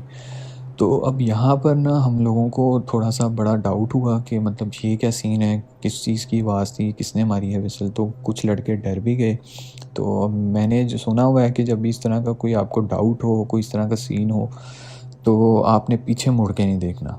तो मैंने सबको यही बोला, यार पीछे मुड़ के ना देखना, बस चुप करके चलते रहो, आयतल कुर्सी वगैरह पढ़ो। सब हम लोग क्रॉस करते हैं ब्रिज, जाके अपने होटल पास ही है, बस उधर जाके बैठते हैं। तो अब हम लोग चल रहे हैं। अब हम लोगों ने जैसे ही ब्रिज ख़त्म हुआ, ब्रिज से हम उतरे ही हैं ना, तो एकदम हमें राइट से आवाज़ आई है कि तुम लोग यहाँ क्या कर रहे हो। अब हम लोगों को ये आवाज़ आई है, तो हम लोग सब डर गए कि ऑल ऑफ अ सडन कोई भी नहीं था उस टाइम पर वहाँ पर, सब लोग गए हुए थे। तो ये कौन था, हमने देखा है तो एक ना आर्मी के कपड़ों में बंदा था, जिसका रंग बिल्कुल पेल वाइट, जिसका रंग सफ़ेद रंग, और उसकी एक्सप्रेशनलेस उसकी शक्ल थी। और उसने हमें देखकर काफ़ी गुस्से से बोला, तुम लोग यहाँ क्या कर रहे हो। तो हम लोगों ने मतलब थोड़ा सा डर भी गए। फिर जब हमें लगा कि यार आर्मी का बंदा है, तो हमने उसको बोला कि यार हम लोग खाना वगैरह खा कर आए हैं, और अब हम लोग वापस जा रहे हैं अपने गेस्ट हाउस। तो उसने कहा कि तुम लोगों ने इतना शोर मचाया हुआ है यहाँ पर, तुम लोग तंग कर रहे हो यहाँ पे लोगों को, ये वो लोग डिस्टर्ब हो रहे हैं ऐसे। तो हमें थोड़ा सा वियर्ड भी लगा कि यार मतलब हाँ ठीक है हम डिस्टर्ब कर रहे थे, लेकिन सही है, लेकिन इसमें इतना वो हाइपर होने वाली शायद बात नहीं थी, मुझे नहीं पता। खैर हमने इसको कहा कि यार हाँ सही है, हम लोग बस जा रहे हैं वापस। अब वो बंदा फिर हमें मतलब घूर रहा था, वो घूरता रहा, और हम लोग ना खैर चले गए, आके गेस्ट हाउस में चले गए। और वहाँ जाके हम लोग बैठे हैं, हम लोगों ने सांस लिया है, तो ऑलमोस्ट 2-2.5 मिनट बाद ही ना हमारे दूसरे भी दोस्त वापस आ गए, मतलब अंदर ही आ गए गेस्ट रूम में, जो उधर स्मोक कर रहे थे। तो अब वो लोग आए हैं, तो हम लोगों ने उनसे पूछा कि यार तुम लोगों को मिला था वो रास्ते में आर्मी का बंदा, ये ब्रिज के कॉर्नर पे खड़ा हुआ था, हमें तो उसने बड़ा बोला है कि क्यों शोर कर रहे हो, दिस एंड दैट। तो उन्होंने कहा कि नहीं, हमें तो कोई ऐसा बंदा नहीं मिला, ना कोई नज़र आया यहाँ पे, रास्ते में कोई भी नहीं था। तो वहाँ पर हम लोगों के सही जो कह लो कि मतलब पसीने निकले हैं कि ये क्या सीन था, और ये कौन था बंदा, क्योंकि मिनहाज भाई, मैं आपको बताऊं, वो एरिया इस तरह का है, अगेन जो लोग गए हैं वो उनको समझ आ जाएगी कि वहाँ पर एक इंसान का 2 मिनट के अंदर गायब होना इम्पॉसिबल है। क्योंकि वहाँ पर या तो दो ही सूरतें हैं, या तो वो जेन्युइन ही गायब हो गया, बिल्कुल ही हवा में चला गया, या फिर उसने पानी में छलांग मार दी। तो दोनों केसेस जो थे वो थे उसके गायब होने के, वो भी 2-2.5 मिनट में। क्योंकि वहाँ दूर दूर तक ना बिल्कुल सीधी रोड है, कोई चल के दूर भी जा रहा होगा ना, वो नज़र आ जाएगा कि यार वो रहा बंदा। तो खैर वो 2-2.5 मिनट बाद आए हैं हमारे पीछे, और उन्होंने बोला कि उनको कोई नज़र नहीं आया।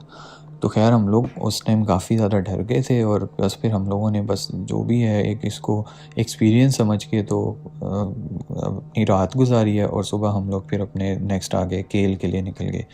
तो ये मेरा एक्सपीरियंस था, और आई होप आप लोगों को अच्छा लगा हो।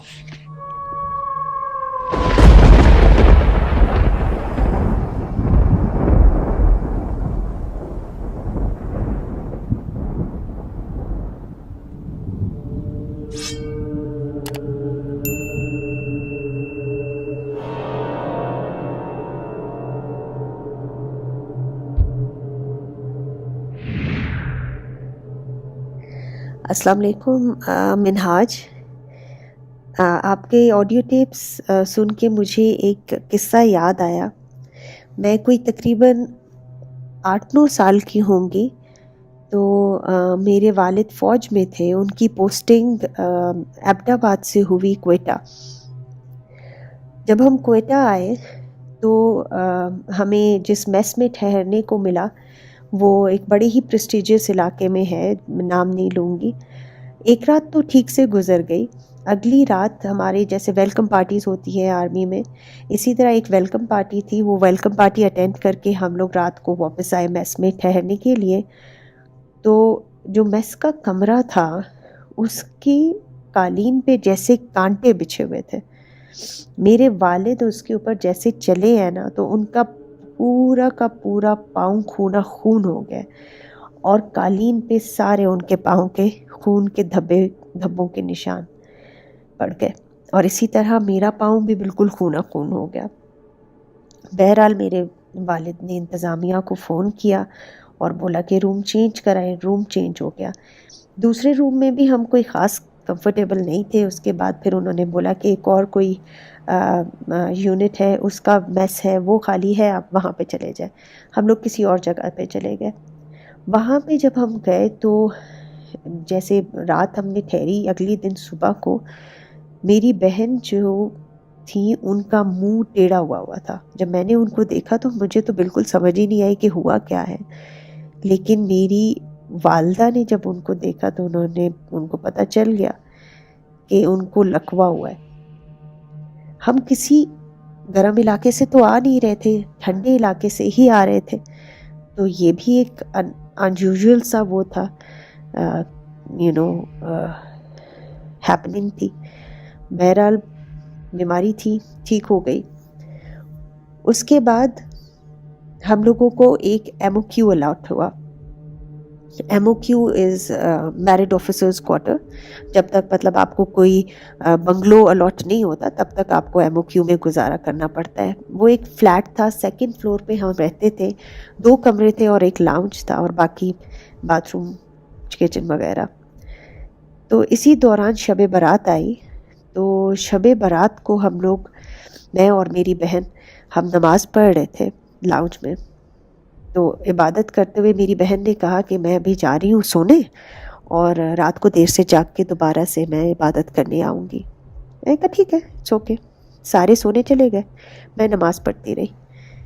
नमाज़ पढ़ते पढ़ते मुझे एकदम से एहसास हुआ कि जैसे मैं ऊपर की तरफ उठ रही हूँ।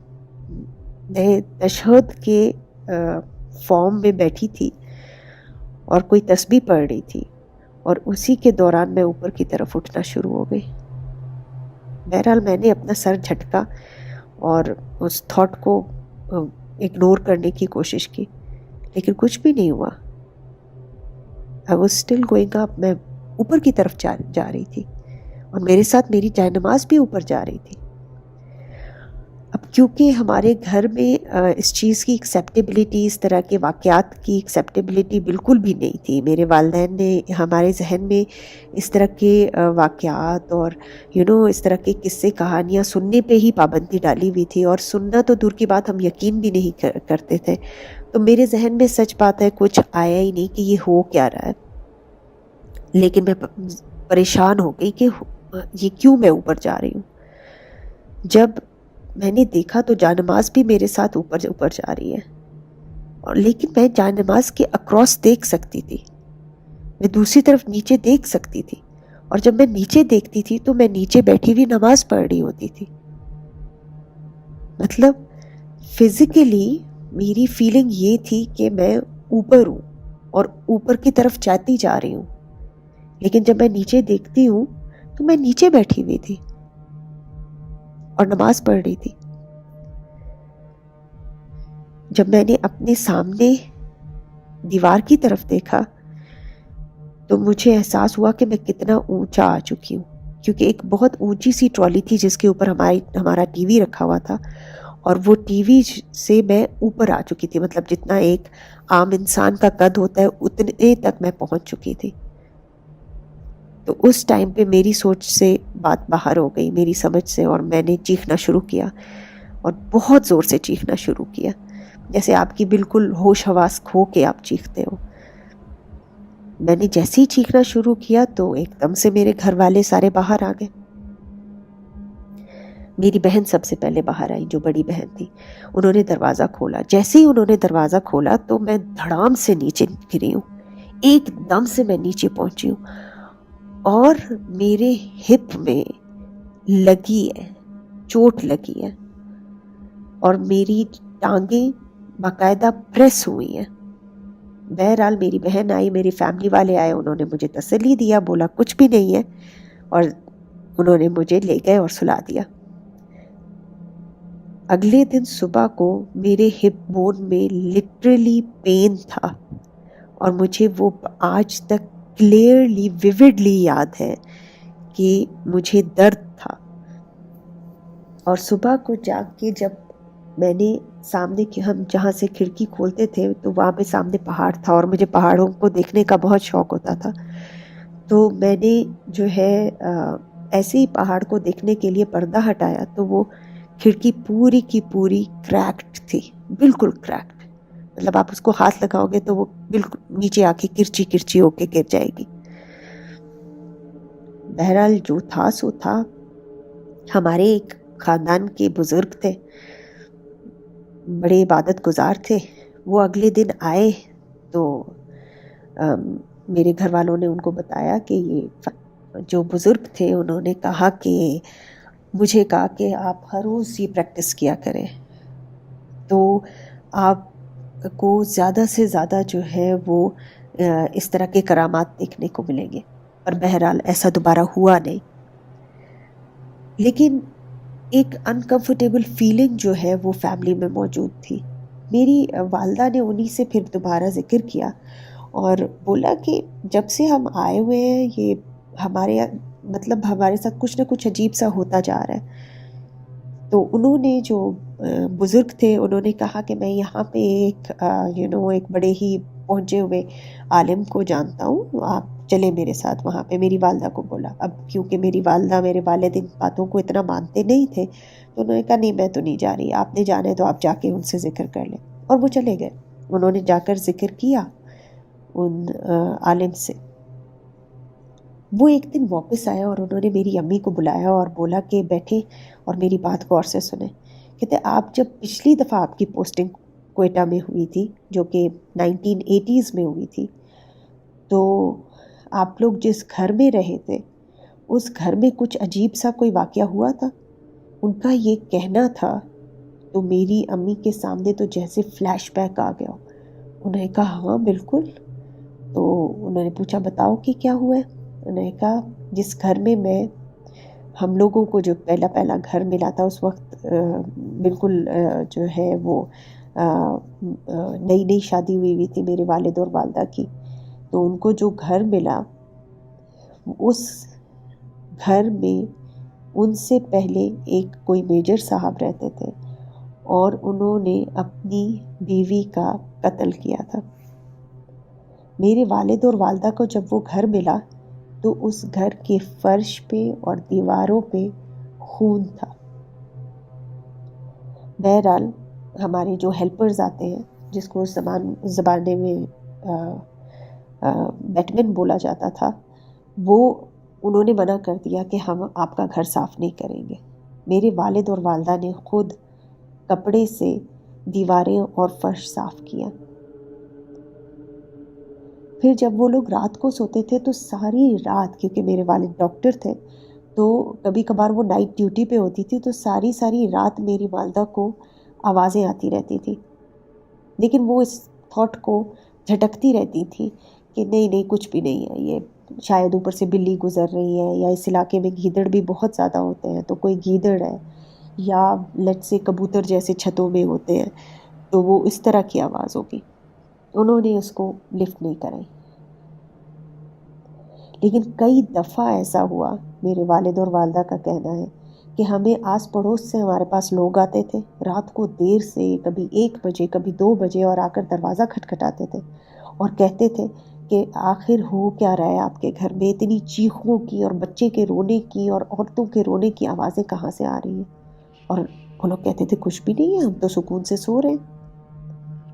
यहाँ तक कि जो हमारे आस पड़ोस के वो थे ऑफिसर्स थे, उन्होंने मेरे वालिद को ये मशवरा दिया कि हमारी अगर अम्मियाँ, जैसे उन घर में उनकी वो हैं वालदा साहिबा उनके साथ रहती हैं, तो वो रात को आकर, जिस दिन आपकी नाइट ड्यूटी होती है, वो आपकी वाइफ के साथ जो है वो रात गुजारेंगी ताकि आपकी वाइफ को तकलीफ़ ना हो, डर ना लगे। लेकिन खैर मेरे वालिद को इस चीज़ की वो नहीं थी और मेरी वालदा को भी ज़रा भी फ़िक्र नहीं हुई।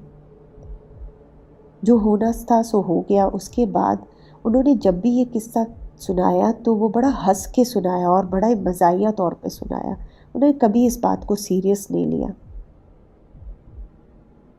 जब उन्होंने ये बात उन बुज़ुर्ग को बताई जो हमारे ख़ानदान के थे, तो उन्होंने कहा यहाँ पर आपकी से ज़रूर कुछ गलती हुई है।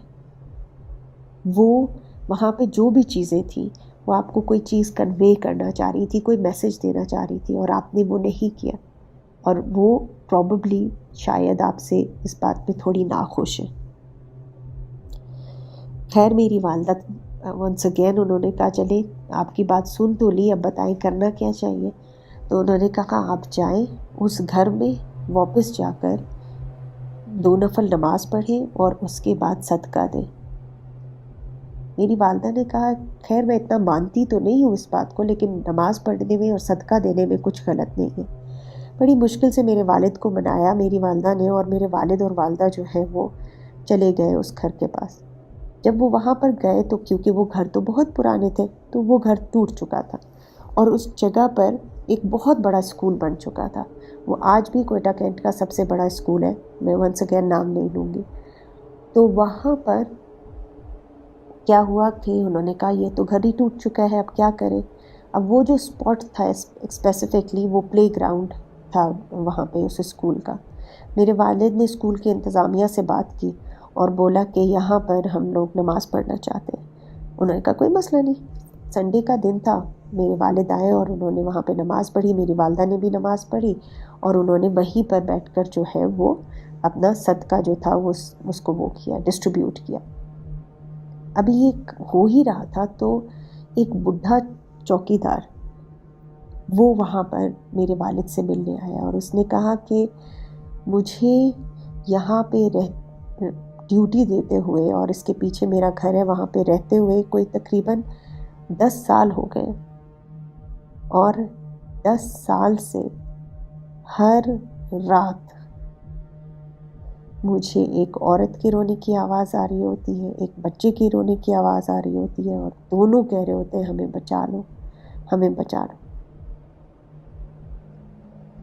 बहरहाल ये किस्सा था, मैंने सोचा आप लोगों के साथ शेयर कर लूँ। शुक्र अल्हम्दुलिल्लाह उसके बाद फिर हमें कभी कोई तकलीफ़ नहीं हुई।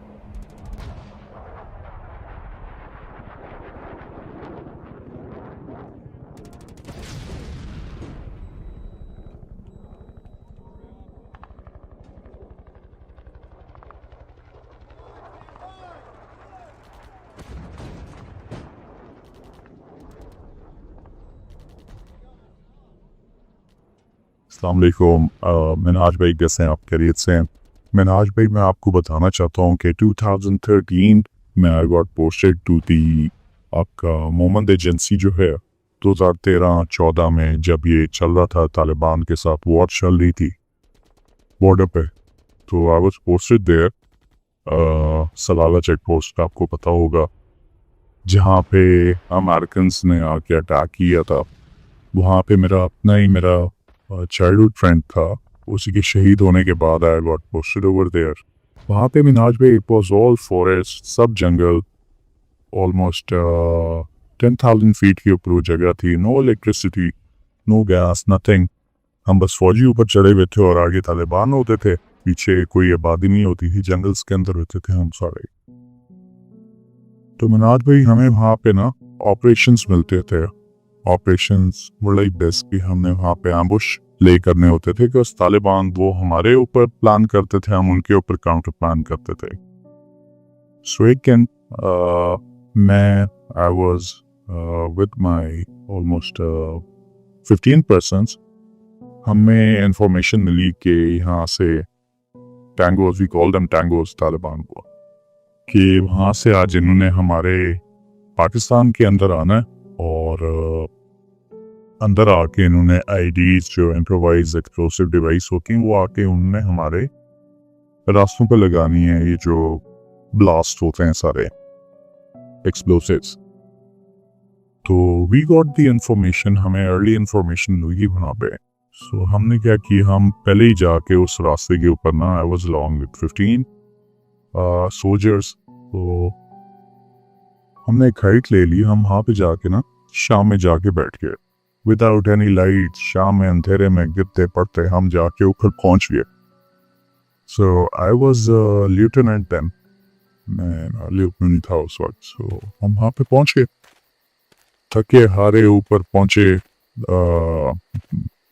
सारे सोल्जर्स ऊपर गए। ऑब्वियसली खाना भी खाना है, सब कुछ करना है, हमने आग भी जलानी है, सब कुछ करना है। But I told my soldiers कि किसी ने कुछ नहीं करना है, because we got this information कि यहाँ से तालिबान ने गुजरना है और हमने उनके ऊपर काउंटर करना है। तो बैठे रहे मिनाज भाई, हमने वो इस तरह करते थे कि 6-6 बंदूक की पार्टियां बना के कि 6 बंदे रेस्ट करें, 6 बंदे लुकआउट करें, किसी को कोई मूवमेंट नजर आए तो बाकी को अलर्ट कर दें। और हमारे पास जो वेपन होता है अपना मशीन गन्स हमने ऊपर सेट की हुई थी, बाकी सारा। तो मिनाज भाई रात को ना ऑलमोस्ट 2-2:30 बजे, आई वाज आल्सो स्लीपिंग, मैं भी सो रहा था। तो मेरा एक सोल्जर आगे कहते सर एक वो अबैंडन्ड सा गांव था, मट्टी के घर बने हुए थे, so we are staying there. वो कहता है सर यहाँ पे एक घर पे ना अंदर से कहीं रोशनी नजर आई है। तो मैं भी नींद से उठा, देखता रहा। तो मैं क्या यार 5-6 बंदे लिए, मैं कहा लेट्स गो और देख कर आते हैं कि इधर पहले तो कुछ नहीं था, तो कुछ हुआ इधर। तो इंफॉर्मेशन भी थी कि यहाँ पे तालिबान आ रहे हैं।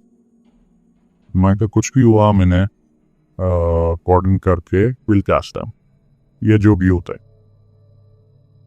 सो अभी हम उठे ही हैं, जा रहे थे रास्ते में मिनाज भाई, मेरे पास मैं था, मेरे साथ 5 बंदे थे। तो एक लड़का लड़की, पठान लड़का लड़की, दे वर अबाउट 8 years और 9 years, वो आए हमारे पास। तो आगे कहते हैं आप लोग काफ़ी देर से इधर बैठे हुए हैं, तो बताएं आपने खाना शाना खाया कि नहीं। मैंने कहा आप लोग इधर क्या कर रहे हैं, ये तो गाँव खाली है। कहते नहीं हम इधर ही रहते हैं, तो हम आ गए आपको देख के कि आप लोगों ने खाना शाना खाया हुआ है कि नहीं। आई टोल्ड हिम नहीं हमने खाना खाया। आप लोग कौन कौन? कहते हैं हम हैं, बाबा और हमारी एक अम्मा है और हम बहन भाई इधर रहते हैं। मैं क्या नहीं आप जाओ इधर और एक काम करो, घर की आग शाग ना ख़त्म कर दो इस वक्त आप लोग। क्यों? कहते हैं हम बस वो सुबह का नाश्ते की भी तैयारी करते हैं और हम इधर रहते हैं। तो वो चले गए। वो मेरे साथ सोल्जर भी थे एंड दे वर बेसिकली, मैं एक FF यूनिट है हमारी, पठान ही होती है मोस्टली इसके अंदर। तो उन्होंने कहा कि सर ये जल्दी उड़ जाते हैं और इस तरह करते हैं, नाश्ते की तैयारी करते हैं, ये अपना बनाते हैं। तो मैंने उन बच्चों को बोला, मैंने कहा आप लोग वापस जाओ, इवेंट बैक चले गए। हम भी वापस आ गए। हमने कहा मे बी ये और वो लाइट बंद होगी, वो जो आग लगी हुई थी वो किचन में है, जिस तरह होता है गाँव में ना, आपको लगे कि लकड़ी जलाई हुई है ऐसे। हम वापस आ गए। मैंने उन लड़कों को कहा अपने कि यार देखते रहना है ना, बैठे रहे। हमने सुबह अर्ली वापस ना, फर्स्ट लाइट से पहले हमने वापस निकल के आना था, बिकॉज हम लाइट के अंदर वापस नहीं आ सकते थे। तो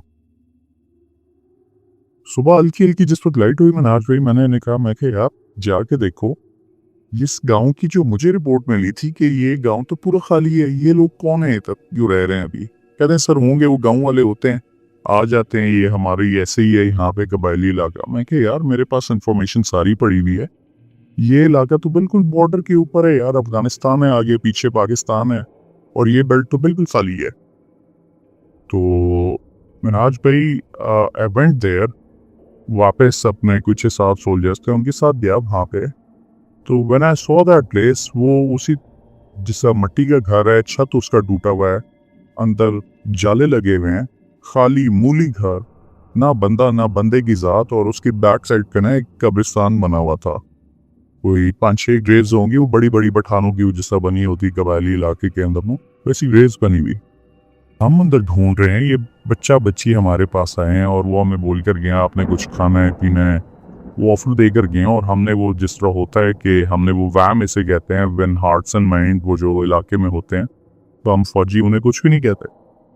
तो मैंने कहा यार दोबारा देखो, तो उधर टोटल मिनहाज भाई कोई होंगे 10-12 घर होंगे, वो कंपाउंड टाइप बनता है, वो सारे टूटे हुए घर, no one was over there. So anyways मैंने अपने सोल्जर्स को कहा, मैं कि यार खैर है इधर कोई वो आगे होंगे, and they were like sir ये कुछ और मखलूक। मैं कहा यार होगी, खैर है छोड़ दो, कुछ नहीं कहा उन्होंने, सो लेट्स गेट बैक। सो हम वापस आ गए। मैंने आज भाई ये एक हुआ था 13-14 के अंदर, when I was there at Mohammad.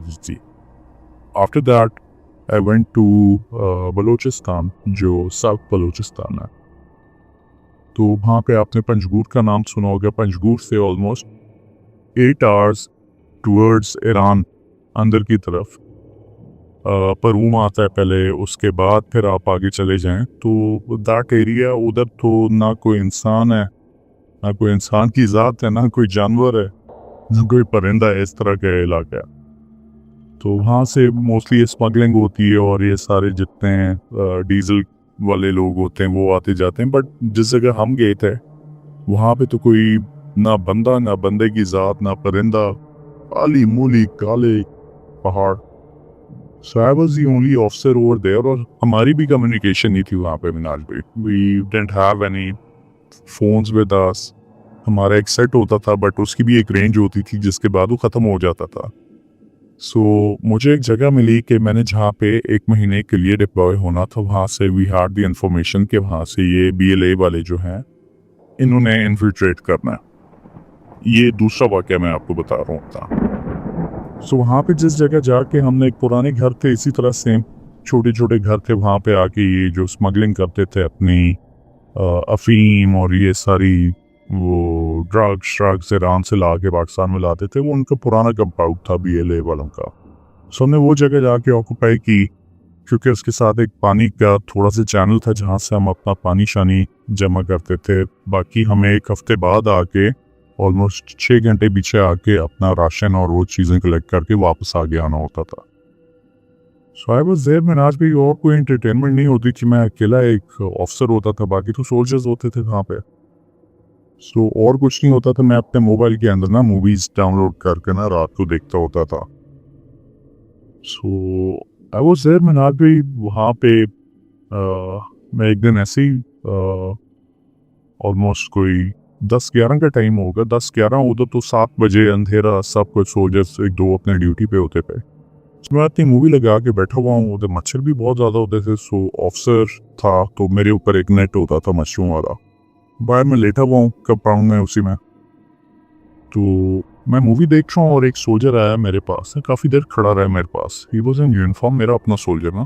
तो मुझे थोड़ा सा ऑकवर्ड फील हुआ कि आज से पहले कभी कोई सोल्जर मेरे पास इस तरह नहीं आया। खड़ा रहा देखता रहा। मैंने उसकी तरफ देखा तो उसने ना मुझे इतनी वियर्ड सी स्माइल दी, and then he started laughing जोर से। तो I thought he is gone mad, या क्या हो गया इसे, इतने अरसे से छुट्टी नहीं गया, या कोई मसला हो गया इसे। So मैंने अपना नेट खोला, मैं कहा हाँ भाई क्या मसला, and he was still laughing looking at me, and मैं कह रहा हूँ यार मैंने इस बंदे को देखा हुआ भी नहीं आता। नाज भाई मैं निकला हूँ उससे अपने मॉस्किटो नेट से बाहर निकला हूँ, आई वाज वेयरिंग शॉर्ट्स और ऐसा मैं इजी हालत के अंदर अपना लेटा हुआ मूवी देख रहा हूँ। तो मैं जैसे ही निकला हूँ बाहर, मैं उससे कहा मैं इधर हो यार, बस ऐसे कभी नहीं होता कोई सोल्जर आपके साथ इस तरह का एक्ट करे। मैं इधर हो यार, कौन हो? और मोबाइल देख रहे होते हैं जिस वक्त आप, तो वो आप अंधेरे में वो लाइट लग रही होती है तो आपका विजन भी थोड़ा सा ब्लर होता है। तो मैं देख रहा हूँ उसे, तो मैं उसे देख रहा हूँ भी मिनाज भाई, वो मेरे देखते देखते ना वो हल्की वॉक कर रहा है, मुझे लग रहा है जैसे हवा के ऊपर वो चल रहा है। हवा के ऊपर चलते चलते मेरी आंखों के सामने ही वेंट इनसाइड, वो एक छोटा सा वो बना हुआ था, आगे दरख्त थे और आगे एक यू टर्न टाइप आ रहा था और पीछे पहाड़ थे। तो देखते देखते वो ऐसे जैसे ग्लाइड कर रहे हवा के ऊपर, देखते देखते गायब हो गए। मैं उसके पीछे गया हूँ, मैं जा रहा हूँ, मैं आवाजें दे रहा हूँ। इतनी देर में जो सोल्जर ऑन ड्यूटी था वो मेरे पास आया, कहते सर क्या हुआ? मैं कहा यार ये कौन है ये लड़का, ये इधर अभी खड़ा हुआ था। कहता सर मैं इधर ड्यूटी पे खड़ा हूँ, इधर तो कोई भी नहीं है। तो अच्छा मिनाज भाई, ये बलूचिस्तान पे फर्स्ट मैं आपको इंसिडेंट बता रहा हूँ। Before that I was telling you about Afghanistan वाला जो बॉर्डर था।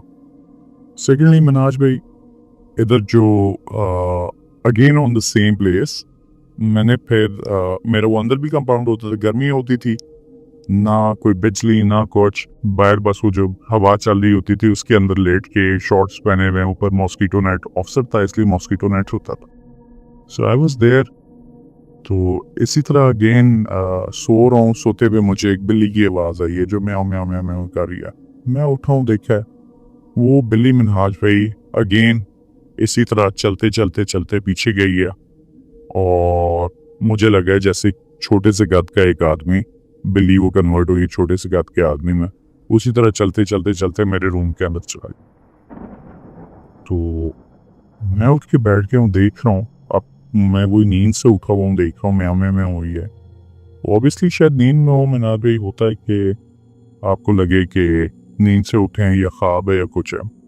थोड़ी देर बाद मुझे अंदर से ना जिस तरह इलेक्ट्रिक ब्लू आईज नहीं होती जी, इस तरह नजर आई हैं और देख रही मैं भी उसे देख रहा हूँ। मैं उठा हूँ, मैं अंदर गया हूँ, मैंने मेरे पास had my pistol with me, मैं अंदर गया हूँ, मैंने टॉर्च ऑन की है, देखा है देयर वाज नथिंग। और उस रूम के अंदर से जिस तरह अगरबत्ती, वो परफ्यूम अजीब सा, इतनी स्ट्रॉन्ग स्मेल आ रही है, वो स्मेल ना मुझे लग रहा है कि मेरे कपड़ों में से भी आ रही है। तो ये मेरा सेकंड इंसिडेंट हुआ जी इस साइड पे। I stayed there for like 3 years उस पार्ट में। फिर अगेन एक हम ऑपरेशन पे गए हुए थे, हम पहाड़ों पे रात को ऊपर बैठे हुए थे। तो अगेन इस तरह हमें लगा जैसे कोई एक बंदा है, वो उसका फेस जो है वो जमीन की तरफ है और उसका कोई कद जो है दैट इज ऑलमोस्ट 20 feet, और वो जमीन के साथ साथ मुंह उसका नीचे है, body facing towards the ground, और वो हल्का हल्का ग्लाइड करता करता करता करता करता यूं निकल के चला गया हमारे सामने से। सो मिनहाज पे ये बस ये कोई इंसिडेंट्स थे, सो मैंने कहा मैं आपको ये एक्चुअल अपने बता दूं जी।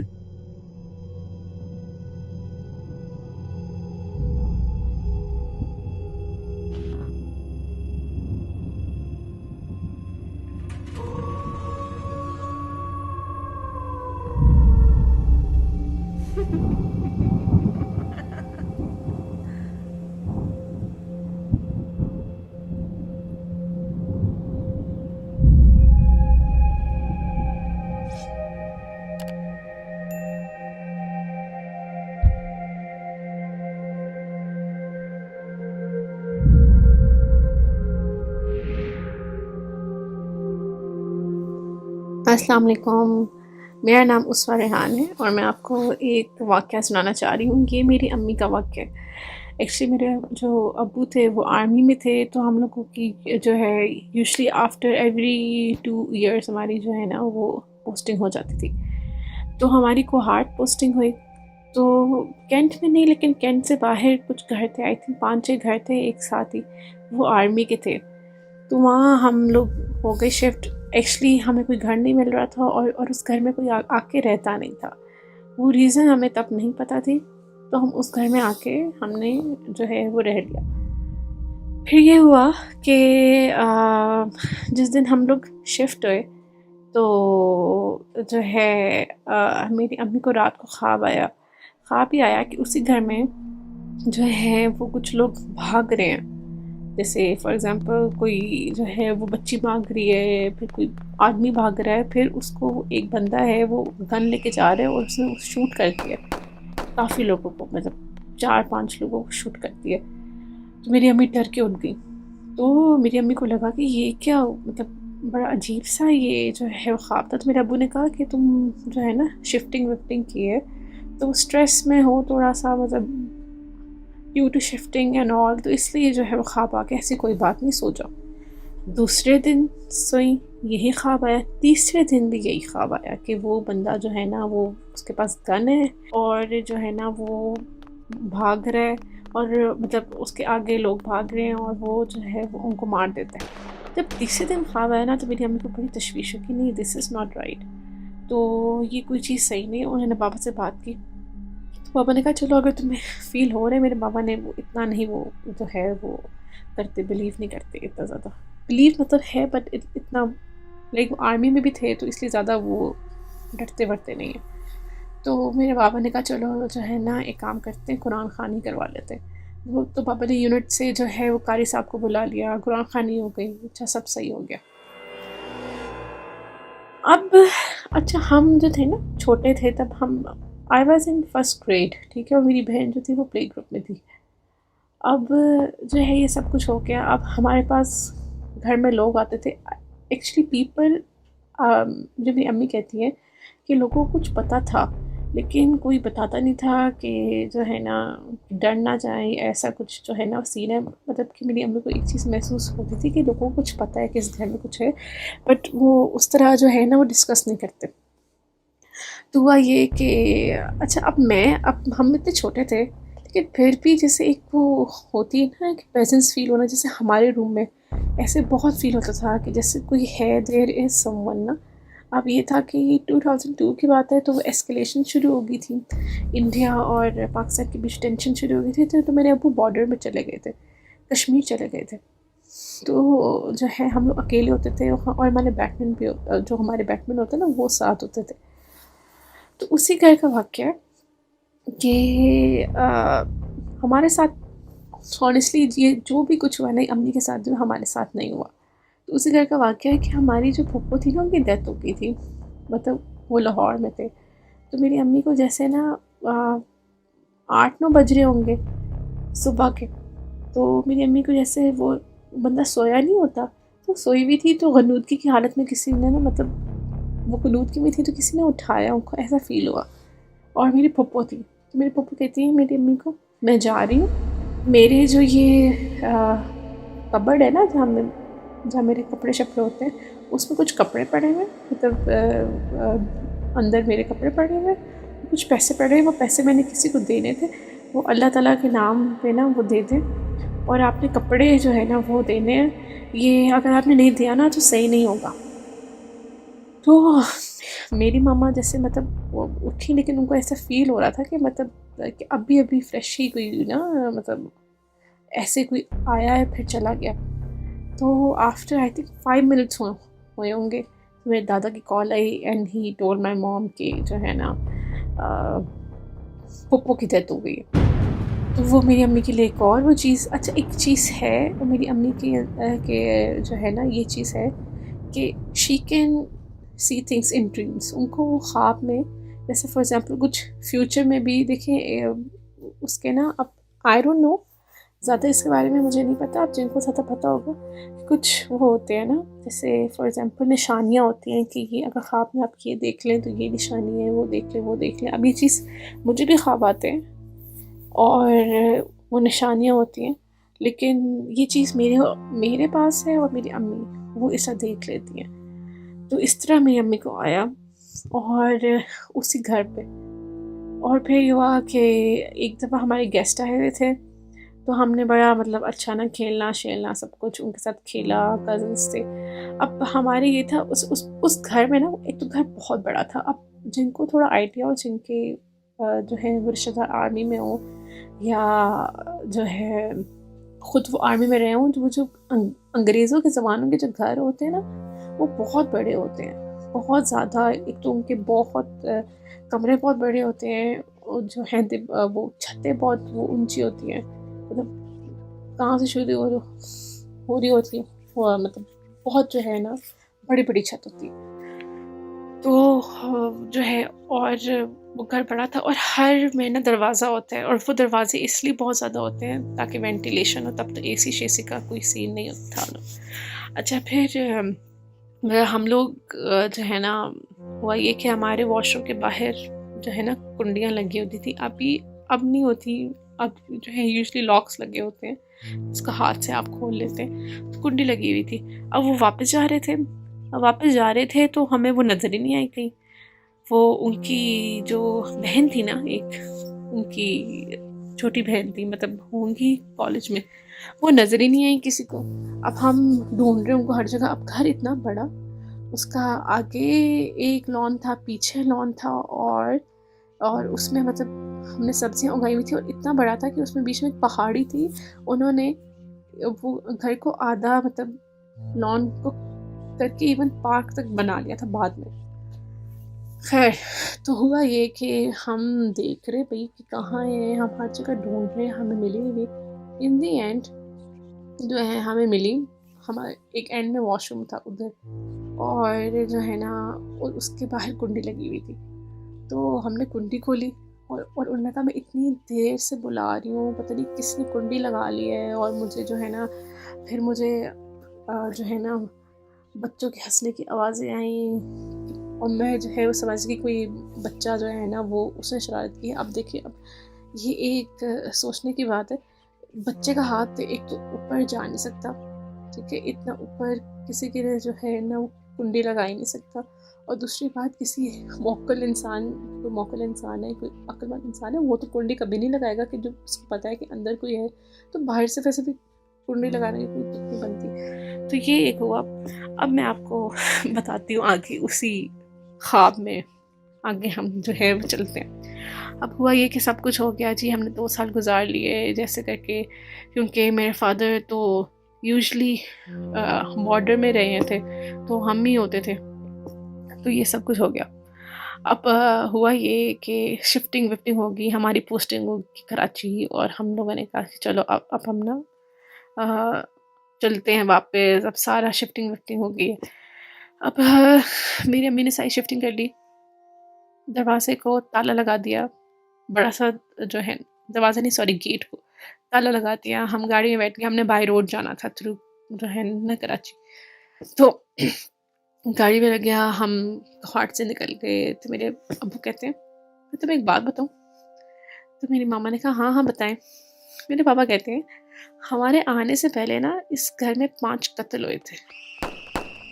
ये सुन के मेरी अम्मी की जो वो हक्का बक्का हुई उनके, तो जैसे कहते हैं कि मेरे अब्बू कहते हैं कि जैसे उसके चेहरे का जो है ना खून ही ख़त्म हो गया, चेहरा वाइट हो गया पूरा। और मेरे पापा ने कहा कि मुझे ये बात पता थी, और मैंने ये किसी को नहीं बताई, और सारे ऑफिसर्स को यही कहा कि ये बात नहीं, मेरी बीवी को नहीं पता चलना चाहिए, क्योंकि अब हम यहाँ शिफ्ट हो गए, अगर उसको पता चल गया उसने रहना ही नहीं है। और मैंने तो जो है बॉर्डर पे चला गया था, मैं तो ये बच्चे और ये फिर डरते रहेंगे। तो फिर मेरे पापा ने बताया कि कोई ख़ानदानी दुश्मनी थी। तो जो है एक मतलब कज़न था, लड़की का कज़न था, उससे उसका जो है वो मंगनी हुई हुई थी, लेकिन मंगनी टूट गई। तो लेकिन उसने दिल में ये दुश्मनी रखी, तो उसने उस मेजर था उसको, उसकी बीवी को, उसकी 2 बेटियों को और एक बैटमैन को कत्ल कर दिया। 5 लोगों को उसने कत्ल कर दिया। और मेरी अम्मी ने मुझे यही, और मेरी अम्मी ने बाद में बताया कि मुझे यही होता था, मुझे बच्चे नज़र आते थे ख्वाब में, मुझे आदमी नज़र आते थे, और मुझे औरत नज़र आती थी। इन दी एंड बाद में वो बंदा पकड़ा गया, उस पर कोर्ट मार्शल हुआ, जो हुआ। लेकिन जो वो ख्वाब थे वो सच्चे थे, और वो असल में अपने जो वो फैमिली थे अपने होने का जो है वो बताती थी कि जी हम यहाँ प्रेजेंट करते हैं।